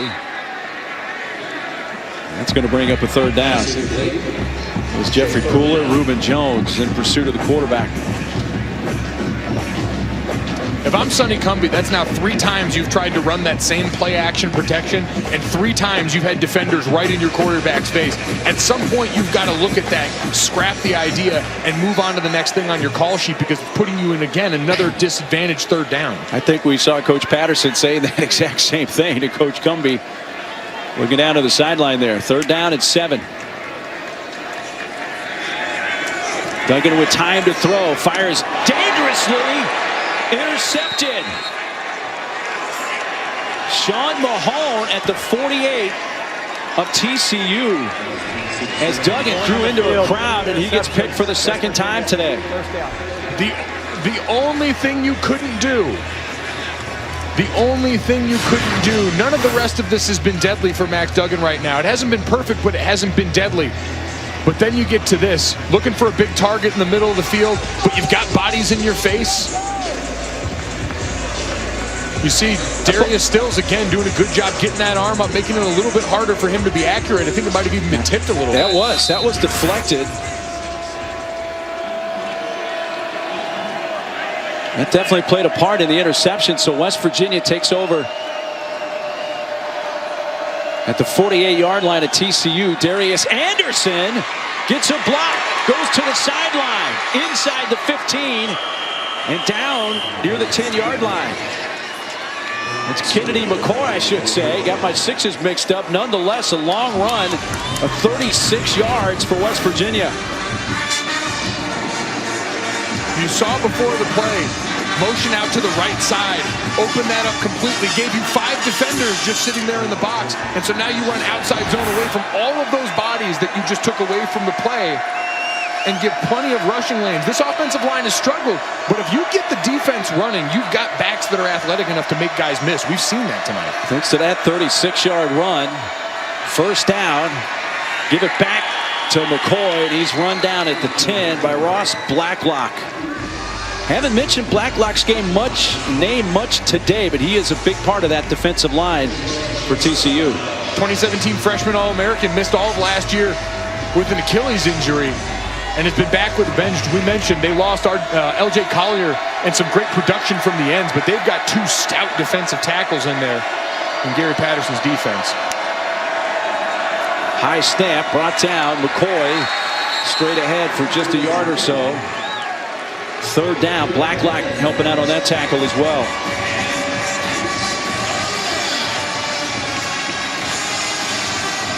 Line to gain is the 2, so they can get a first down without scoring.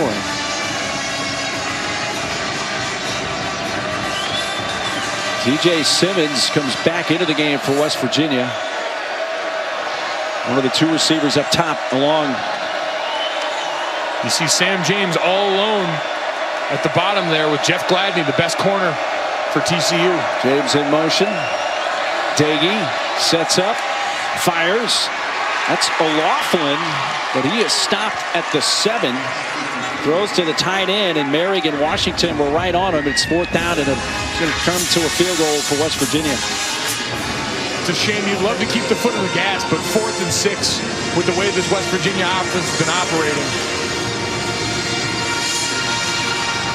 You get more points off turnovers here for West Virginia on the night. Remember, they got their first points of the game off an interception back inside the red zone. Staley makes it 17-13 with 1:25 to go in this third quarter. So West Virginia gets some points after the turnover.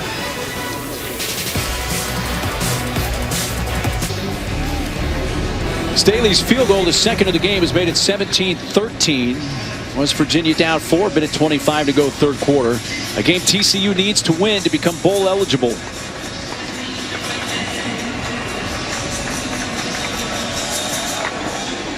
Anderson and Alana Lua back deep. A short kick at the 9 as Darius Anderson started to come near side. Hops the defender to the 19-yard line. Now this season, for every field goal, an extra point made by participating universities. All-State will make a contribution to the university's general scholarship fund. Thank you, All-State.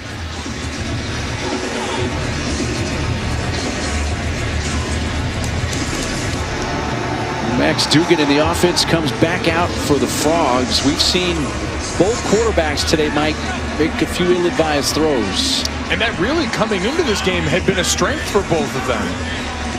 Max Duggan drawing a lot of comparisons to Andy Dalton, the redshirt freshman around here who won 8 games his freshman year and then won an awful lot more after that, but turned the ball over much more than Duggan had before this game.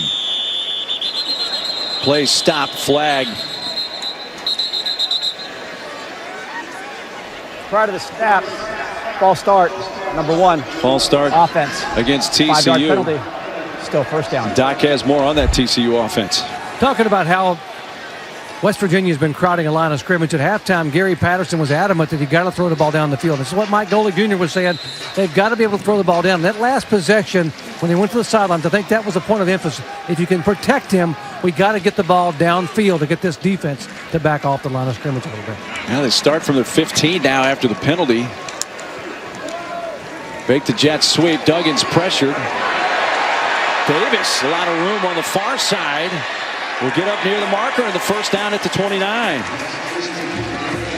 Darius Davis. And I know Doc just mentioned going downfield, but that'll back him off just as much. And that time you had bodies down by the line of scrimmage, another bare front, a blitz up the middle from Josh Chandler. All these things that leave you vulnerable on the edges, especially as some of those routes are going downfield. First time Darius Davis has been targeted today, and it goes for a 14-yard gain, just a little short of the first down. 2nd down and 1. Handoff. Anderson nowhere to go, and he's going to lose ground.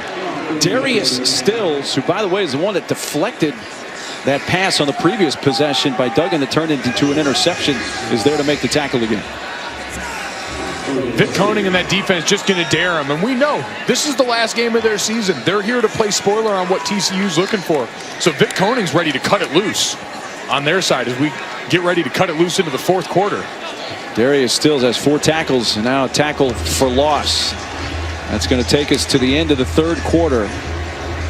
TCU needing a win to become bowl eligible. Time out on the field. It's been a little damp, a little foggy, a little rainy, but a 4th quarter is just ahead. Don't go anywhere.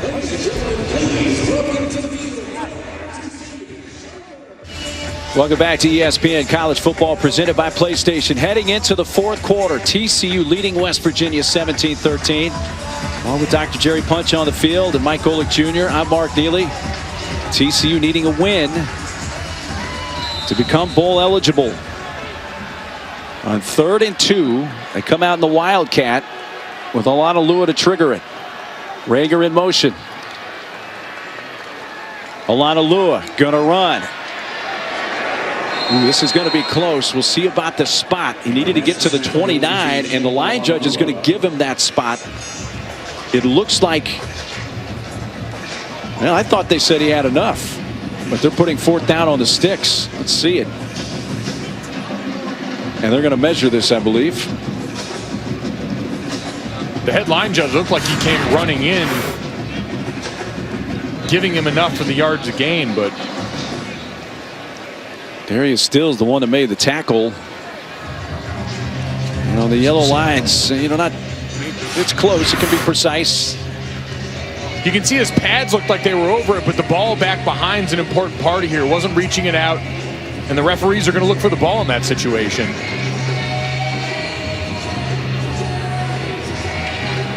Wow. He got it by the nose of the football. Some of the West Virginia players thought he was short. Looking at the measurement. I'm thankful this wasn't the NFL, and nobody brought out a note card for that one. Glad we stayed away from the note card Thank in this goodness. situation. Wow, so close. Vic Koenig's defense possibly getting off the field. Instead, a first down for TCU. Their own 29. Doc has more. Yeah, guys, Vic Koenig talking about the fact that they're short on experience, short on depth. He said, we're just going to let her rip and try to stop the run and take our chances on the back end. So far, a 4-point game, they've done a pretty good job. And once again, West Virginia in a tight game in the fourth quarter. Duggan's going to be sacked back at the 19 by Reuben Jones. A loss of 11.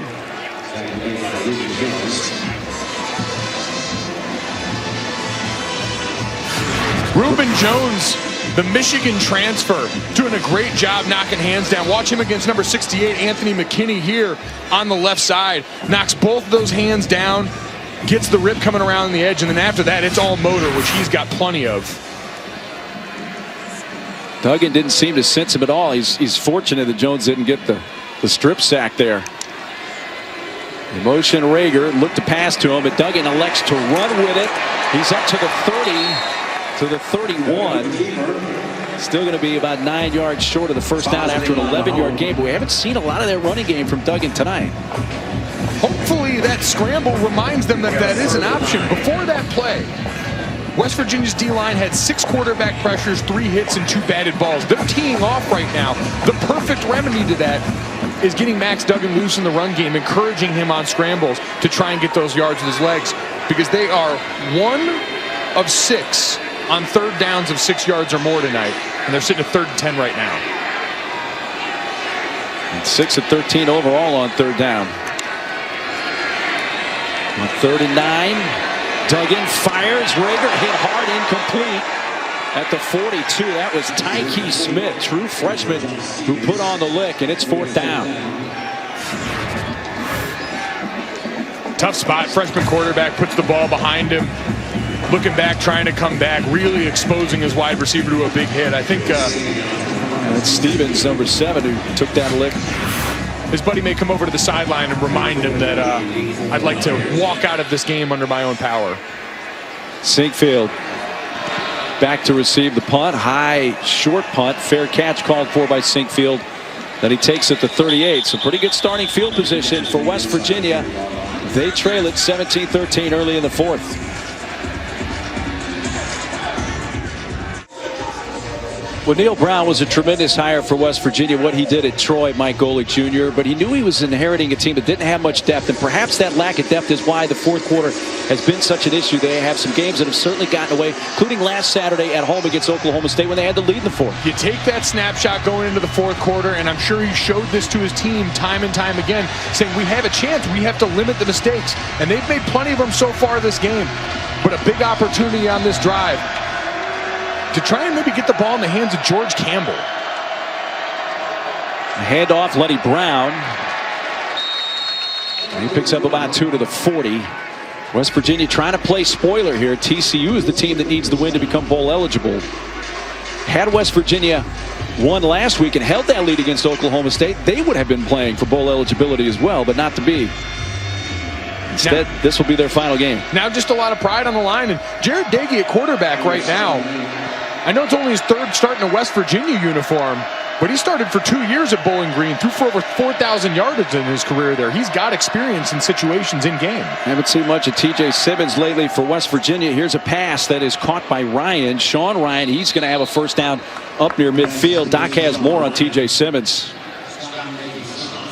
Hey guys, TJ Simmons limped off about 4 minutes ago, came to the sidelines, went in the medical tent, they worked on him, he came back in for 1 play, but right before they kicked the field goal, has not been back on the field, basically limping pretty large. He had a foot injury, they were working on a foot, but he has not been back in the game. He is a big loss, one of the leaders as a slot receiver. Yeah, Doc, he's been banged up, had missed a number of games. This was his 2nd game back, and nursing the injury issues again. Dagey taking a deep shot. He's got James and just overthrows him.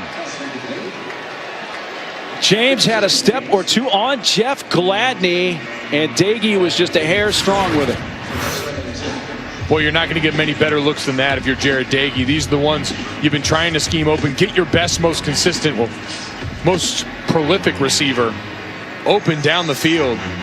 And that's been the gift to go all night. 0-6 on deep shots with 3 interceptions. Jared Dagey is on the night. Just had no level of accuracy on those throws, and it's cost them.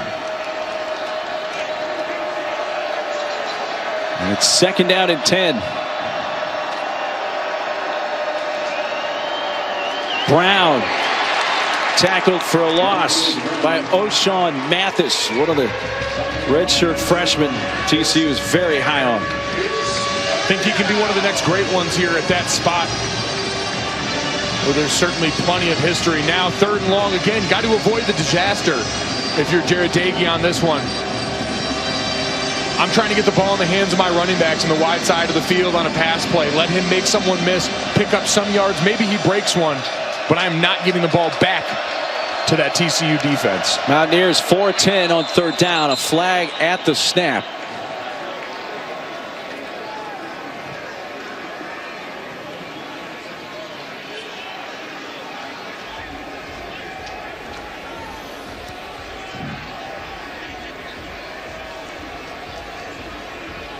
Saw the defender come across the line of scrimmage. I'm sure they're talking through whether it's going to be encroachment or whether they saw something from one of the interior offensive linemen before the snap. Offside, number 90, defense.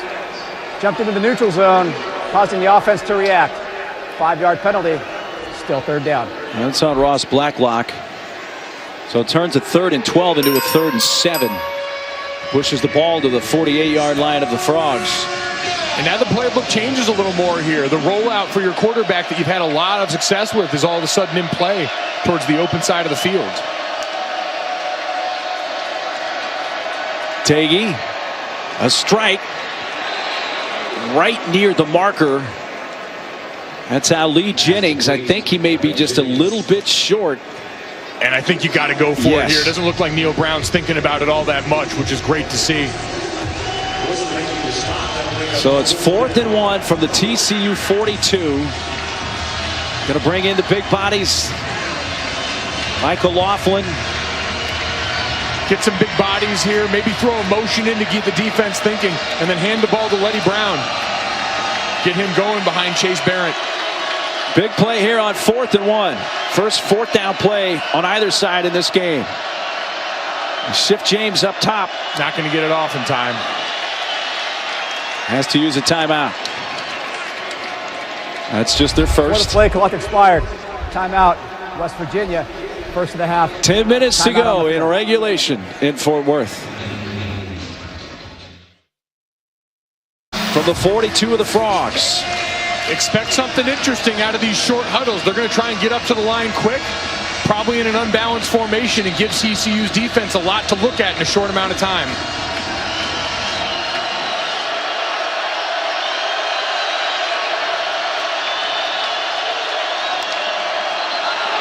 And West Virginia moved early. Michael Brown jumped early. Prior to snap, false start, number 57, offense, 5-yard penalty, still 4th down. Wow, that's a crushing mistake. Exactly what you expected in this spot. You see the unbalanced line, Michael Brown over there, what becomes still the left guard spot, and just can't hold his water. Now they're punting. Michael Brown has been playing some darn good football for them in their last few games. Didn't play high school football. And now they have to give the ball back with 10 minutes to go in the 4th. What a backbreaker. Josh Groudon angling it to the near side. Wow, what a punt. It looked like it came out at the 1, and that's the case. The Aussie pinning in TCU, a 45-yard punt. Landed right near the hash and bounced out. What a blow. For the championship. And the rematch. Thank you, Matt. And there's TCU from their own 2. And actually lose a yard. Well, Mike, I'll tell you what, we don't know what happened on that 4th down play because of the false start for West Virginia, but the ground punt takes a little bit of the sting out of that, pinning them in, TCU inside their own 2-yard line. The former Australian rules football star, Josh Groudon, one of 2 26-year-old punters in this game from Australia. Bails them out big time, and now that West Virginia defensive line that loves to live behind the line of scrimmage, both Stills brothers in the game, 55 and 56. And the ball at the 1 with Alana at the back. Duggan to throw out of the end zone, and he finds Rager at the 12, which should be a 1st down. That gives him some breathing room. That's a big catch for Rager and TCU. Big time. We saw Rager already leave his mark on this game with the punt return. That time just taking what's given to him. Anytime Akeem Bailey's been off, we've seen those outs toward the sideline be nice, easy, secure throws from Max Duggan. And Rager's 70-yard punt return touchdown. The difference in the game right now is TCU up 4. Under 9 minutes to play. Alana uses a stiff arm to pound his way up to the 19-yard line. And a gain of 7. Coming up tomorrow, 7 Eastern, 6 Central on ESPN and the ESPN app. Heisman hopeful Joe Burrow and number 2 LSU look to stay perfect against Texas A&M at game in Death Valley. 6 Central, 7 Eastern, Texas A&M, LSU on ESPN and the app.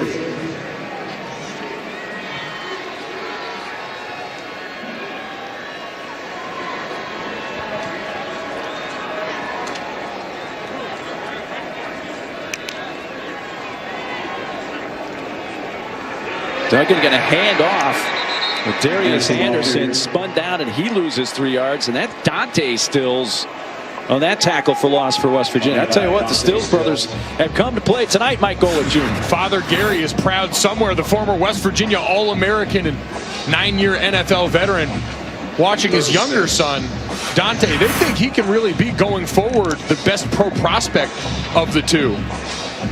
Doing a great job just knifing underneath the block there, getting vertical and making a play. 7 tackles, 2 tackles for loss combined between the Stills brothers so far tonight. Let's see what TCU, what they can do on 3rd down and 6. It's a Duggan pass. Rager at the 24, and he should have enough for a first down. 2nd time already on this drive for Rager to get a first down catch. It's a gain of 7. Duggan and this offense have done such a great job using the snap count as a weapon to see where the pressure's coming from. And now he knows he can go to the other side and fits it in a tight window there, just over the outstretched arms of Jared Bartlett, the freshman linebacker.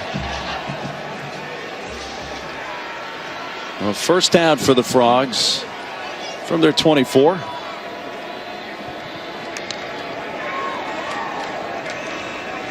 Alanalua. Reuben Jones is the one that wraps him up for no gain.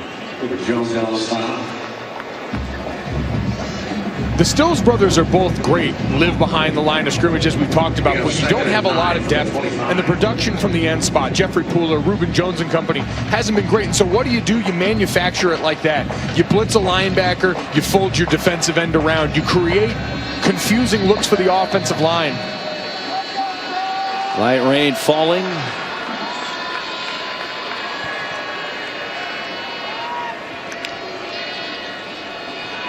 Duggan. Pressure picked up for now. Now he's in trouble. And sacked back at the 21 by Shea Campbell. Loss of 4. Doc with more. Yeah, they talk about how the Stills brothers are really good players, but they are going to be great players. And the reason they're going to be that way is because they are given, they are being coached very, very hard on the sidelines. Defensive line coach Dan Sharp has been all over Dante Stills a couple of times tonight because he's supposed to set the edge on the reverse, and he got sucked inside, and they got some yards. He's been basically teaching these guys and chewing them pretty hard, but that's how you get better, right? I mean, you make a mistake, the coach makes sure you know about it. We were talking to Vic Koenig last night, and he credited their D-line coach with the work he's done, the handwork especially, making these guys better technically sound players. Duggan throws it far side, flag out. Up to the 25, a good 10 yards short of the first down was Tay Barber. Looks like we might get a block in the back maybe on X-Ray Low.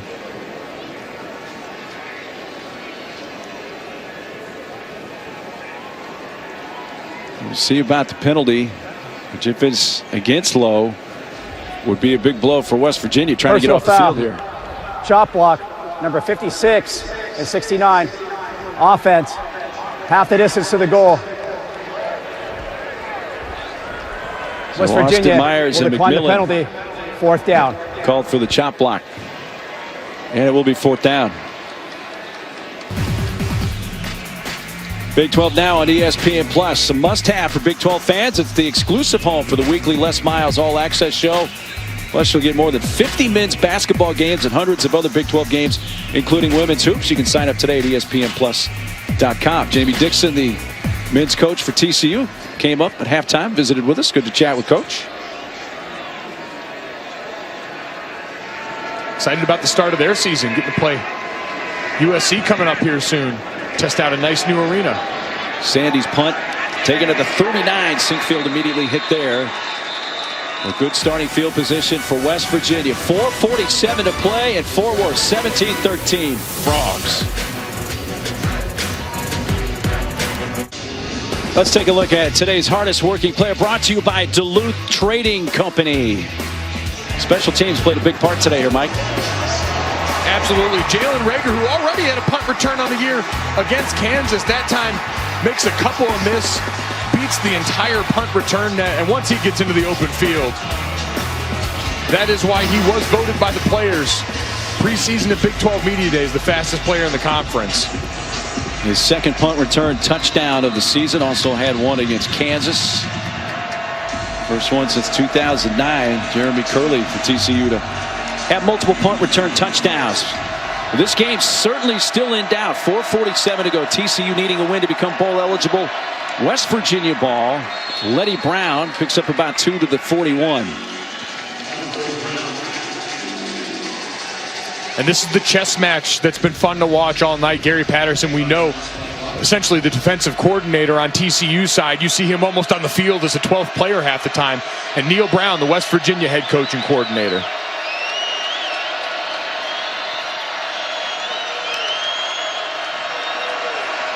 Daggy fires a strike, and that's caught by Sam James.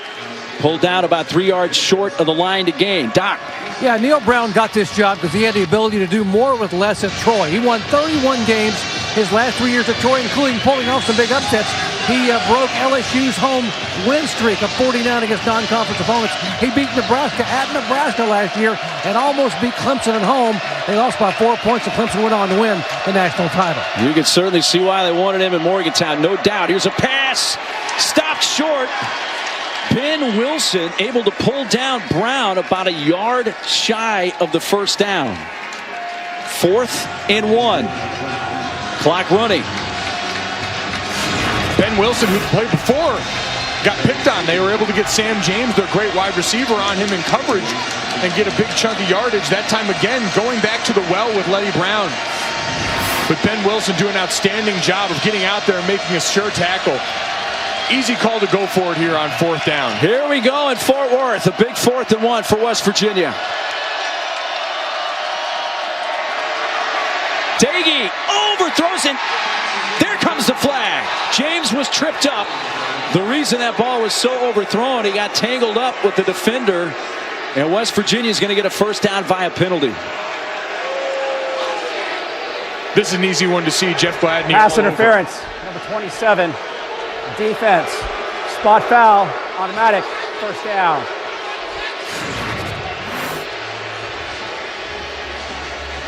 Gladney, number 12 at the top of the screen here. As soon as you see that jersey yank right there, it becomes the easiest call in the world for an official. So a first down for West Virginia from the 48.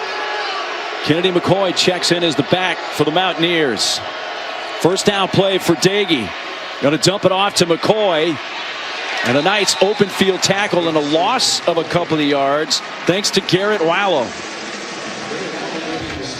Linebackers and DBs have responded for TCU. We remember in the first half, that was about the only source of offense West Virginia had. An athletic group running around making plays. Right to the line. They had to wait for James to get back.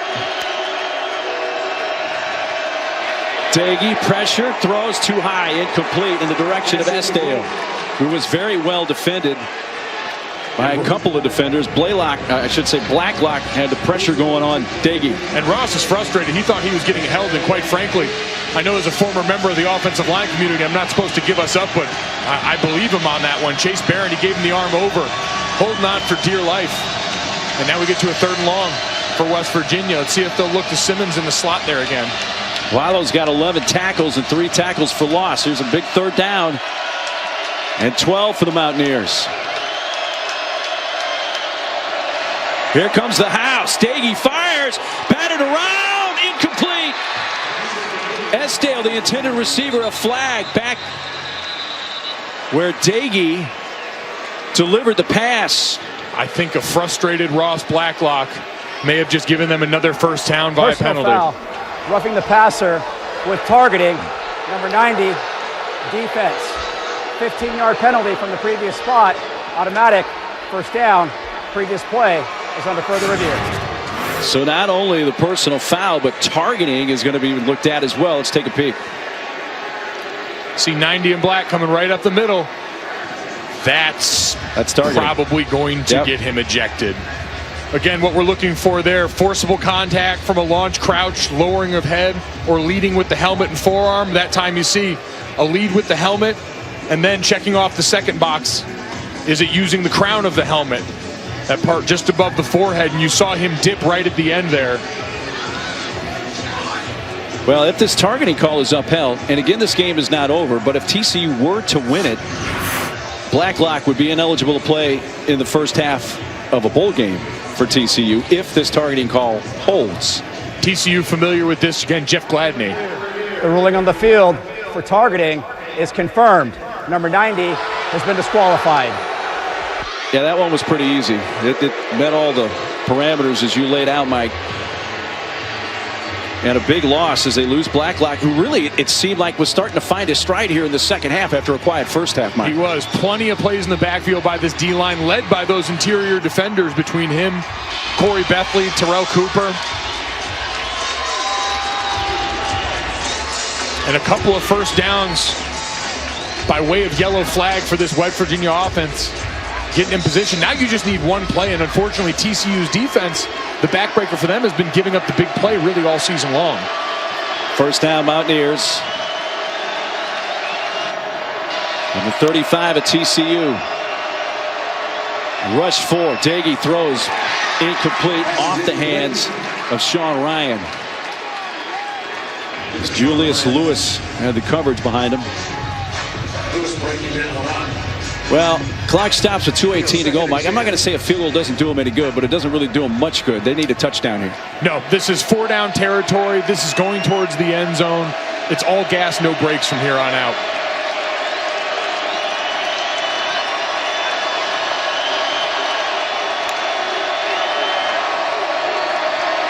Daggy taking a shot towards the end zone. Caught! Touchdown! Isaiah Esdale! And West Virginia's an extra point away from taking the lead. An over-the-shoulder catch for Esdale. And snuck in the end zone right near the pylon. What an unbelievable catch and throw. Getting just a step on him, puts it right in. And you see that front foot hit the inside of the pylon before any part of him lands out of bounds. This is going to stand. They've been 0 for 6 on deep balls with 3 interceptions going into that play.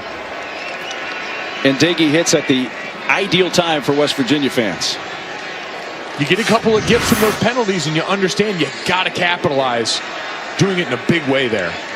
So a huge extra point coming up to try to make it a 3-point game. TCU's got all 3 of their timeouts. There's 2:10 to go here in regulation. Wow, what a catch for Isaiah Esdale.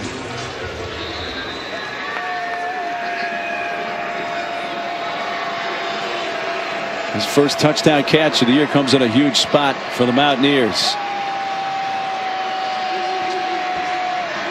Staley's extra point. That is up and through and makes it a 3-point game. We'll take a 30-second timeout.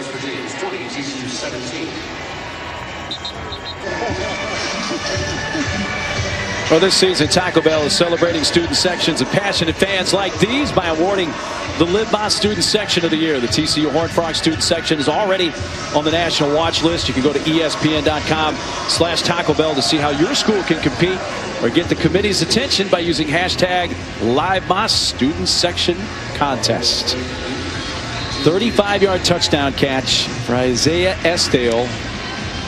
2017 West Virginia. TCU needing a win to become bowl eligible. What a great test for your freshman quarterback now. Max Duggan, true freshman, 2-minute drill with the game on the line and a chance to go bowling.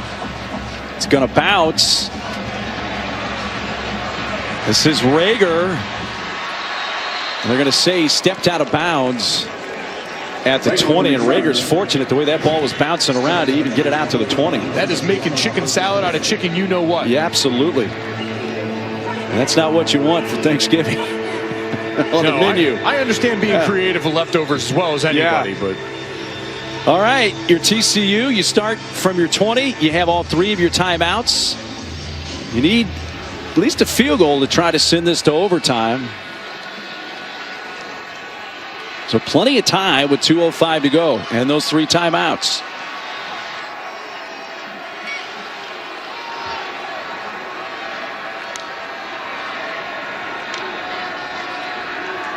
Rushing 4. Duggan flushed out. Taking a deep shot towards Rager, trying to race to it, but it's overthrown, incomplete. Play was breaking down. Saw his fastest player going downfield. Couldn't connect. Got to see Sonny Cumbie do something to help his young quarterback out. Standing down there right now, trying to take shots down the field. This West Virginia D-line has been teeing off for much of the second half. Help move the pocket, do something to give him a little added protection.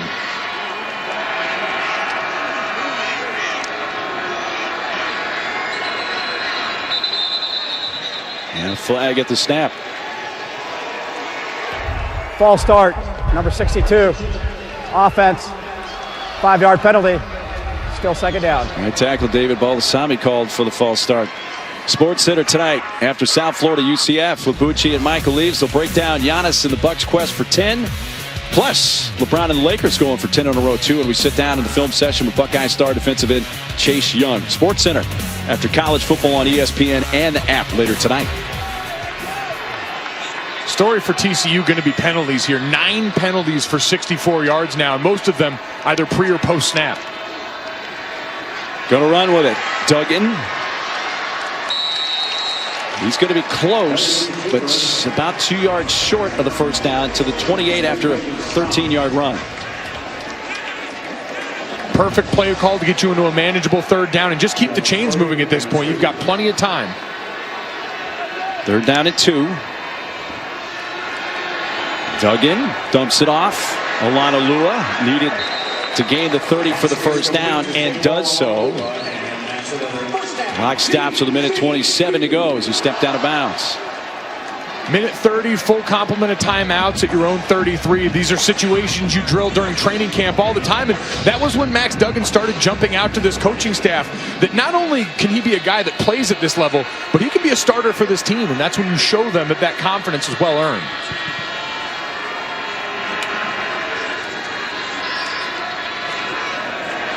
Duggan, deep shot for Rager. Batted away. Extremely good defense. Hakeem Bailey as the ball hung up long enough for Bailey to catch up and bat it away. Hakeem Bailey, probably their best cover corner.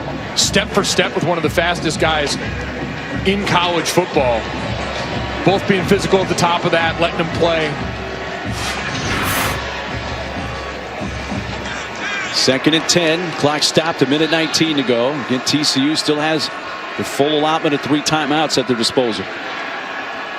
Max Duggan runs, still in play. Duggan fires. No flag, incomplete. That was Sean Mahone. Was able to punch that right as it got to the intended receiver. We know West Virginia all game has been in a lot of 4-down front, but now playing coverage, you've got 3 down defensive linemen. When we talked with Gary Patterson yesterday, one of the biggest things that can hurt a 3-down front is the quarterback run, whether that's scrambling or design play.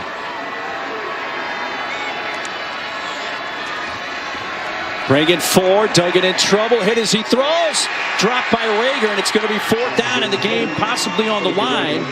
And they do have all 3 of their timeouts. But Noah Guzman will break it up. There is a West Virginia player, Jared Bartlett, slow to get up. So we'll take a timeout. 4th down coming up for TCU.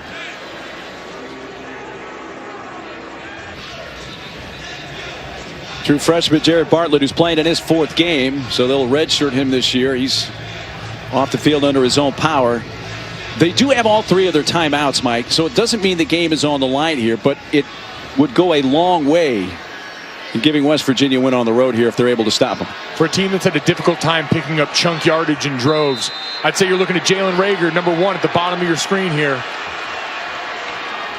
4th and 10. Line to gain is their own 43-yard line. Duggan looking Rager's way. He's going to throw down the far side. Caught!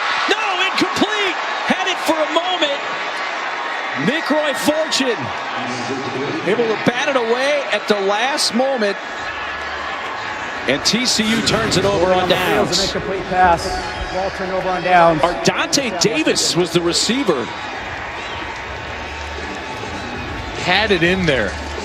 Aldontre Davis and Fortune at the last second. Got to give Nick Troy Fortune a lot of credit, keeping that arm in there, maybe doing just enough to jostle it loose. The true freshman, one-on-one, singled up on the other side of the field. They motion Tay Barber away, they get him isolated. And man-on-man, he gets the play that West Virginia needs to likely seal this game. And keep in mind, Fortune's been playing because Keith Washington got hurt earlier in the game. It's an incomplete pass. Previous play is under further review. And now they're going to take another look. I don't think there's any question it's an incomplete pass. But with the gravity of the situation in the game on the line, they're going to take the time to take a look at it. Maybe see if he had control long enough.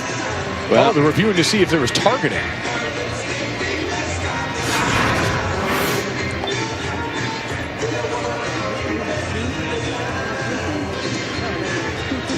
Oh, that's what they're looking at, is a possible targeting on Duggan.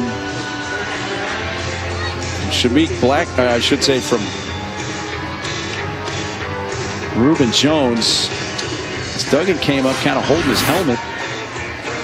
From the angle we saw, tough to tell if there was any targeting.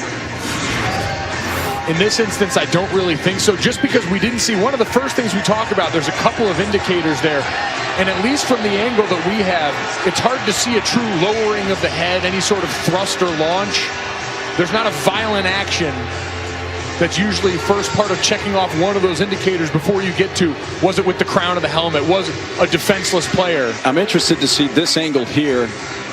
And I didn't see any targeting from that backside. This is initiated by the replay booth. There was no flag on the field. So it's initiated by the booth, and there would have to be clear targeting for them. After review, there's no foul for targeting on the quarterback. It's going to be first down, West Virginia. How about West Virginia's D-line in this second half? 9 quarterback pressures, 6 hits, and 2 sacks. This unit, the difference in the game tonight. Well, TCU under Gary Patterson has been bowl eligible in 16 of his 18 seasons. This is season 19. The only time they have not made a bowl under Patterson was 2004, when they were in Conference USA, in 2013, which was their second year in the Big 12. A run for Brown. TCU with 3 timeouts will use their first to stop the clock with 59 seconds left. And we step aside quickly in Fort Worth.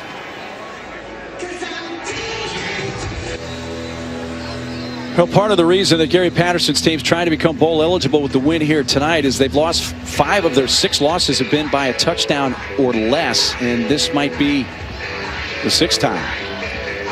Got to be able to finish. It's the hallmark of great mature football teams to have that poise going into those moments. How about 4 of those losses to the 4 current ranked Big 12 teams? They've been right there with the best of the best. As long as they don't give up a first down, they're going to get the ball back. That's a Brown run for 3. They use their second timeout with 55 seconds left. And again, we step aside.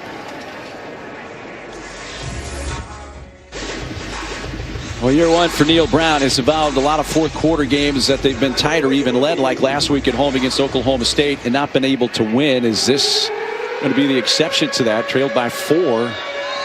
This fourth quarter, have a 3-point lead, but they're able to get a first down right here. That'll seal the game. If not, there is still a chance for TCU, needing just 3 points, to try to send the game to overtime.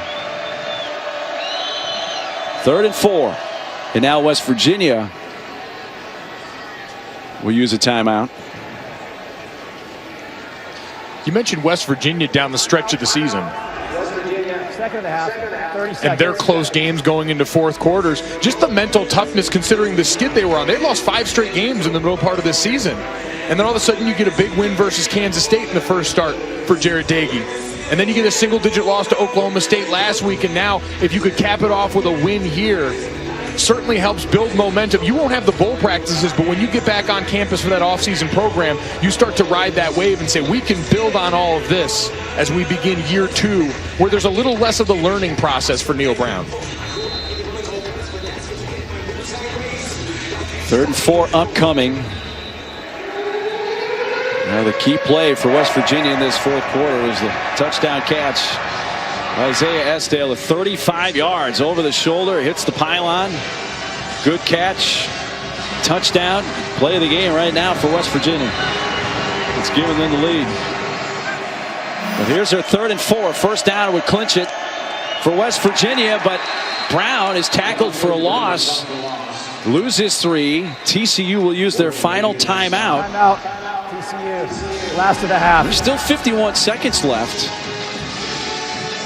Now, if you're West Virginia, the question here is, you're at the 31. Do you want to try to kick a field goal? Who knows what can happen there, Mike? Or do you try to go for it on 4th down, but it's 4th and 8? So they have a chance to talk about this after TCU has just burned their final timeout. In this situation, I'd probably keep the offense on the field. Like you said, risking a block if you trot the field goal unit out there. Trying to minimize it at that point. Obviously, allow TCU to still go down and tie it should they drive the length of the field here instead of trotting the field goal unit on there. Yeah, you'd be looking about a 48-yard attempt. So they're going to leave the offense on the field and give it another shot on 4th down. Again, the line to gain is a 23.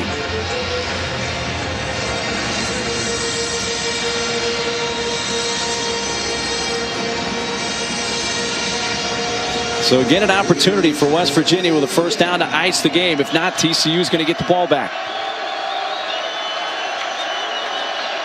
Simmons in motion. Fake the handoff. Daggy taking a shot towards James in the end zone. Just out of reach. Incomplete. Wow, they got very aggressive on the 4th down play. Just needed a first down to ice the game and went for a touchdown. Underthrown it for an interception there could have been the best case scenario. You get a nice arm punt in that situation. Right. That might have been on their mind the way things are going tonight. But TCU's going to take over at their own 31. Jonathan Song is money from inside 40 yards for TCU. If it's farther than that, we would see Griffin Kell. TCU needs a field goal to send this thing most likely to overtime and a touchdown to win.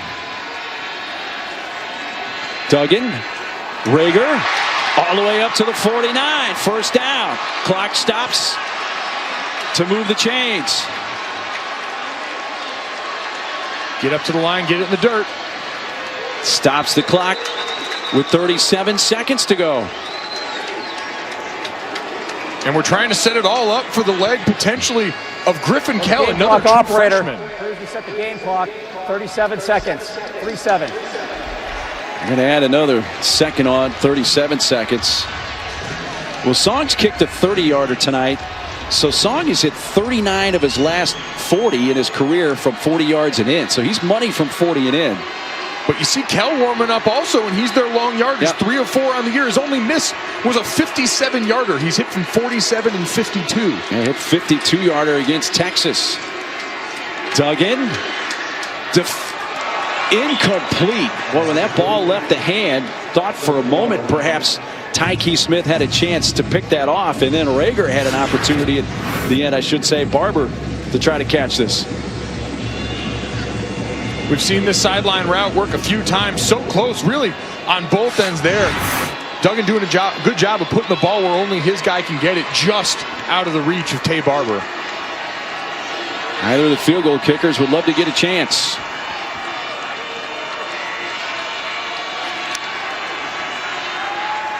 Bring it 4. Duggan, low throw, incomplete, 4th down. So now to extend the game, they need to get the ball at least to the 41 of West Virginia to extend it. We saw last time in this situation, it was Aldontre Davis, the guy they chose to isolate at the top of the formation, as we see the same crew down here with number 1, Jalen Rager, and 4, Tay Barber on the same side. Well, it's not only game on the line, it's season on the line for TCU. They need a win to become bowl eligible. Got to go to your best player in number 1. Rager at the bottom of your screen. A flag stops the play. We've had a number of these right at the snap. Looks like a false start going against TCU is going to add another 5 yards to this. Before the snap, false start, number 68. Offense, 5-yard penalty, still 4th down. On the left tackle, Anthony McKinney. You can feel the angst in here. You saw Duggan working his way up in the middle of the pocket and downfield. Jalen Reagor was getting ready to break in that deep dig. Would have had a great chance at him in the middle of the field. It's 4th and 15. Again, game on the line and season on the line for TCU.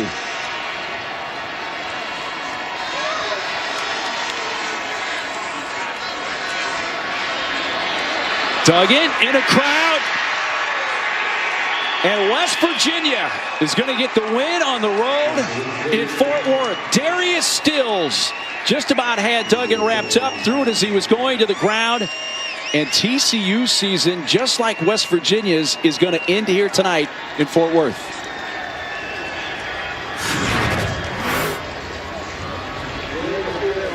Great job with the interior twist. You see the 2 D tackles. A stunt that brings number 56, Darius Stills, one of the 2 most productive members of that D-line, along with his brother Dante. Just a great wrinkle on the interior. He does a great job getting upfield and finishing. Both these teams are going to finish 5 and 7 overall. And 3 and 6 in conference. West Virginia pulls it off in the 4th quarter, Mike, and wins this game and ends TCU season. Neil Brown gets to go into the offseason now riding high, and for Gary Patterson and a very young TCU defense, a lot of work to do that I'm sure they're excited about. 2017, West Virginia wins at TCU. For Mike Gola Jr., Dr. Jerry Punch, and our entire crew, I'm Mark Neely. Thanks for sharing this one with us. Let's get you to College Football Countdown.